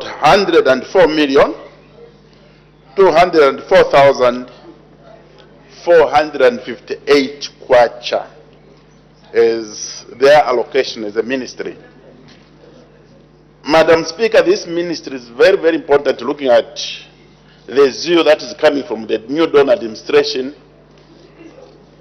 where we have seen a lot of industries coming up, especially in the mining sector, Madam Speaker.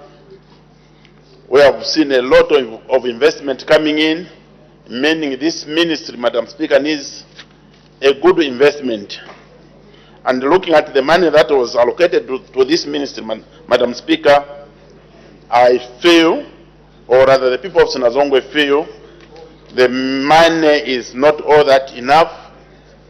Because believe me, Madam Speaker, looking at what will happen, or the deliverables that will be realized in 10 years to come, Madam Speaker, through mining investment, there will be a lot of job creation and many more economic activities that will follow.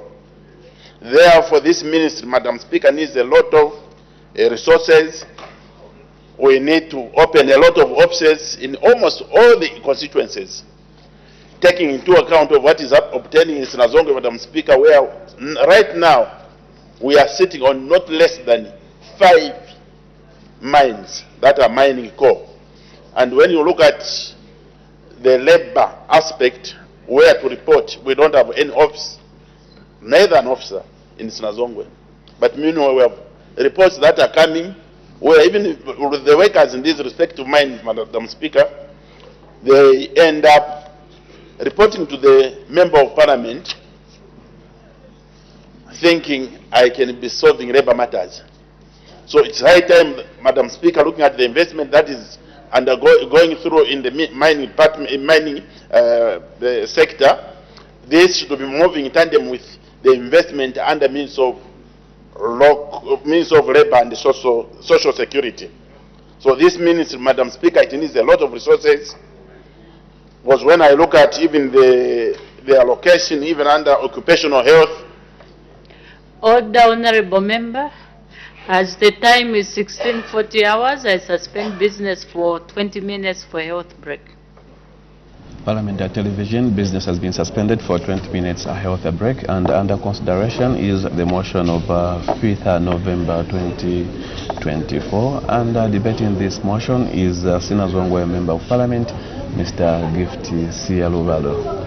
And this is the motion that was moved by the Minister of Finance, urging the House to resolve into committee of supply on the estimates of revenue and expenditure for the year 1st January 2025 to 31st December 2025, and this was presented by the Minister of Finance. We do have quite a number of members of Parliament that have expressed interest in debating this motion, and prior to this we had the member for Chimwemwe constituency debating. And Joe, let's quickly look at what has been considered on the floor of the House.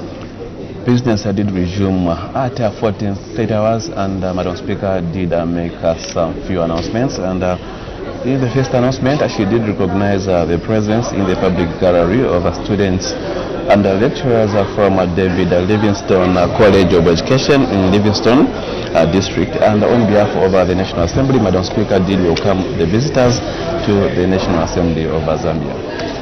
We'll be able to let you in on what else has been considered on the floor of the House, and business resumed at 14:30 hours, just before we cross back to the floor of the House. For now, we'll take a short break and keep watching Parliament Television.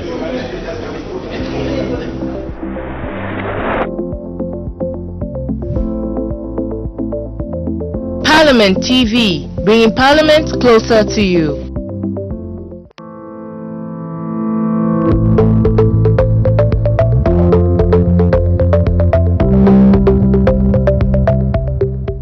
People with disabilities face unique challenges when it comes to sexual reproductive health rights. Stigma in accessing healthcare and lack of information can hinder their ability to make informed decisions about their bodies. It is against this background that the SADC Parliamentary Forum, in collaboration with SADC Parliaments, has embarked on a new phase of the Sexual Reproductive Health Rights HIV and AIDS Governance Project, effective 1st November 2023, with a 3-year implementation schedule. The project's main objective is to strengthen SADC national parliaments to advocate for sexual reproductive health rights through improved legislation, increased budget allocation, strengthened oversight, and visible presentation. On 28 October 2024, selected sexual reproductive health rights champion MPs held a community outreach program at Leonard Cheshire Homes in Lusaka. The purpose of the community outreach was for parliamentarians to get acquainted with some of the challenges being experienced by persons with disabilities in accessing services, including the existing legal and policy landscape that protects the rights of persons with disabilities. Speaking at the event, National Assembly of Zambia sexual reproductive health researcher Mr. Jeff Zulu explained how members of parliament represent different segments of the society. The members of parliament felt that they needed to come and listen or hear from persons with disabilities and the challenges they might be facing in accessing, for example, HIV/AIDS treatment, sexual reproductive health services. How is your experience, or how are their experiences when they go to a health facility, for example? The reason why members of parliament would like to know is basically grounded in those 3 or 4 functions we have identified, the things that they do.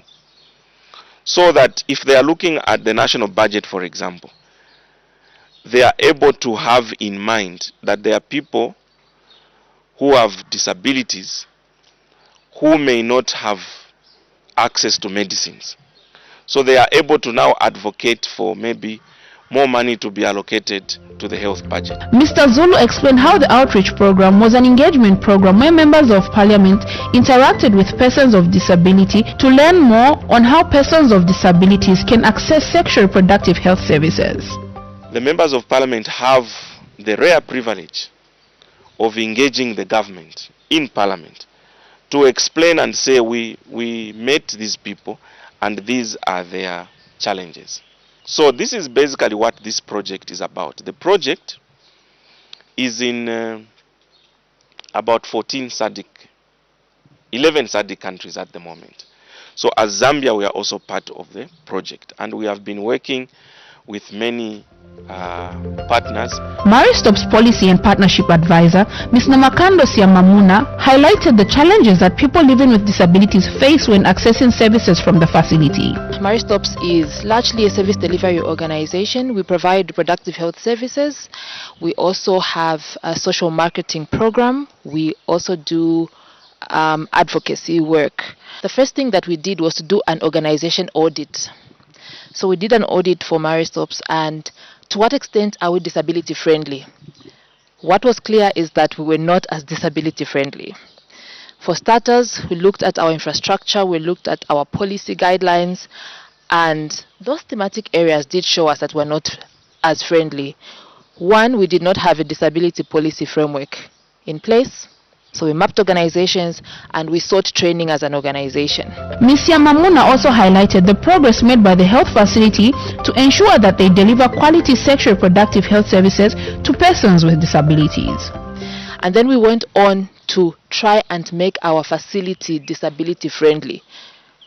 We produced our first ever disability policy in the organization. That must have been in 2021 or 2022. We also made our physical presence more accessible, ramps, creating space, and so on and so forth. And so I'm glad to say that today, if you come to the Maristops office, in terms of physical access, it is physically accessible. Ms. Katongo Siwizia is National AIDS Council Director of Programs. She urged parliamentarians to do away with ambiguities in the legislature that hinder people with disabilities from accessing proper sexual reproductive health rights services. So let's consider doing away with the ambiguities in the laws. You find that this piece of legislation says this, another piece says something else. I think right now we are talking about issues of access, age of consent. What are all of those things in terms of a child? You are now redefining the child as somebody who's under 18. You see what I mean? In the criminal law, I think we heard of that case where the child was 17, murdered the woman, said, oh, we can't sentence because the child is a child. But in the health sector, you're saying somebody who's 14 should be able to access healthcare services in terms of reproductive health. So this is at the crossroads where we get to find out. Let's talk openly. What do we mean by sexual reproductive health and rights? Let's unpackage all of this so that we really just leave out all the ambiguities. And indeed, we can do so much more together. Ms. Siwezia also used the platform to educate the attendees on the duties performed by the National AIDS Council. We deal with HIV and AIDS, STIs, and tuberculosis. Very interesting infections or diseases. So we are there to coordinate the HIV and AIDS response so that we reduce on the impact of the pandemic. So we are there really as organizers, maybe for lack of a better term. We are there to call people to the table, different people to the table to discuss HIV and AIDS. And I'm sure STIs and TB. And I'm sure that you can attest with me that since 2002, a lot has actually happened in the space. We now have people on treatment. We made it free for everybody. 2003, people now can be placed on treatment. The moment we test and find that you're HIV positive, we place you on treatment. That's if you want. We want to say test and start, but we still leave it to the person to say, we put before you life and death. You can choose which one you want. So sometimes we find that even when you place people on treatment, others choose to default. And really, there's nothing much that you can do. If you give somebody the drugs, they go home, they choose not to take those. The best that we can do is when they get back to the facility, we try and counsel them and try and help them to actually adhere to treatment. So having said that, our vision really is just to see a nation that is free of the threat of HIV and AIDS by 2030. During the plenary session, attendees asked questions and shared their experiences and also interacted with members of parliament. On a personal point of view, I've been in the SRH sector for some time, and I lost my sight to poor adherence to antiretroviral treatment in 2009. And due to that, I've been advocating for inclusive spaces for persons with disabilities, because that's one thing I realized. We find there are no ramps for persons with physical disabilities. There was nothing for me in Braille. I had to understand things based on what I was learning from the radio and TV. And now that we have ICT, I've gotten to learn using my phone and also through the laptop some information that we are lacking in this country.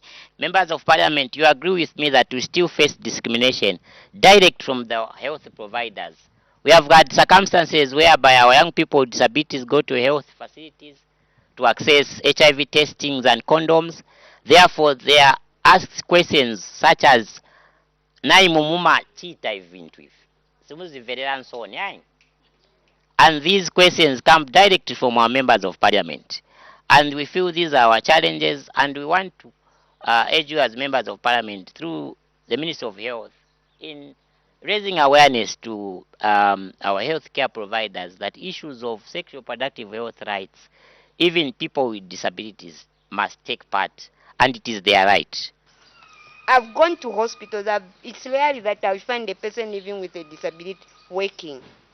I've gone to banks. It's rare that I see a banker, a person living with a disability. Because when you go there to look for a job, they'll look at my wheelchair and they'll say there's no space.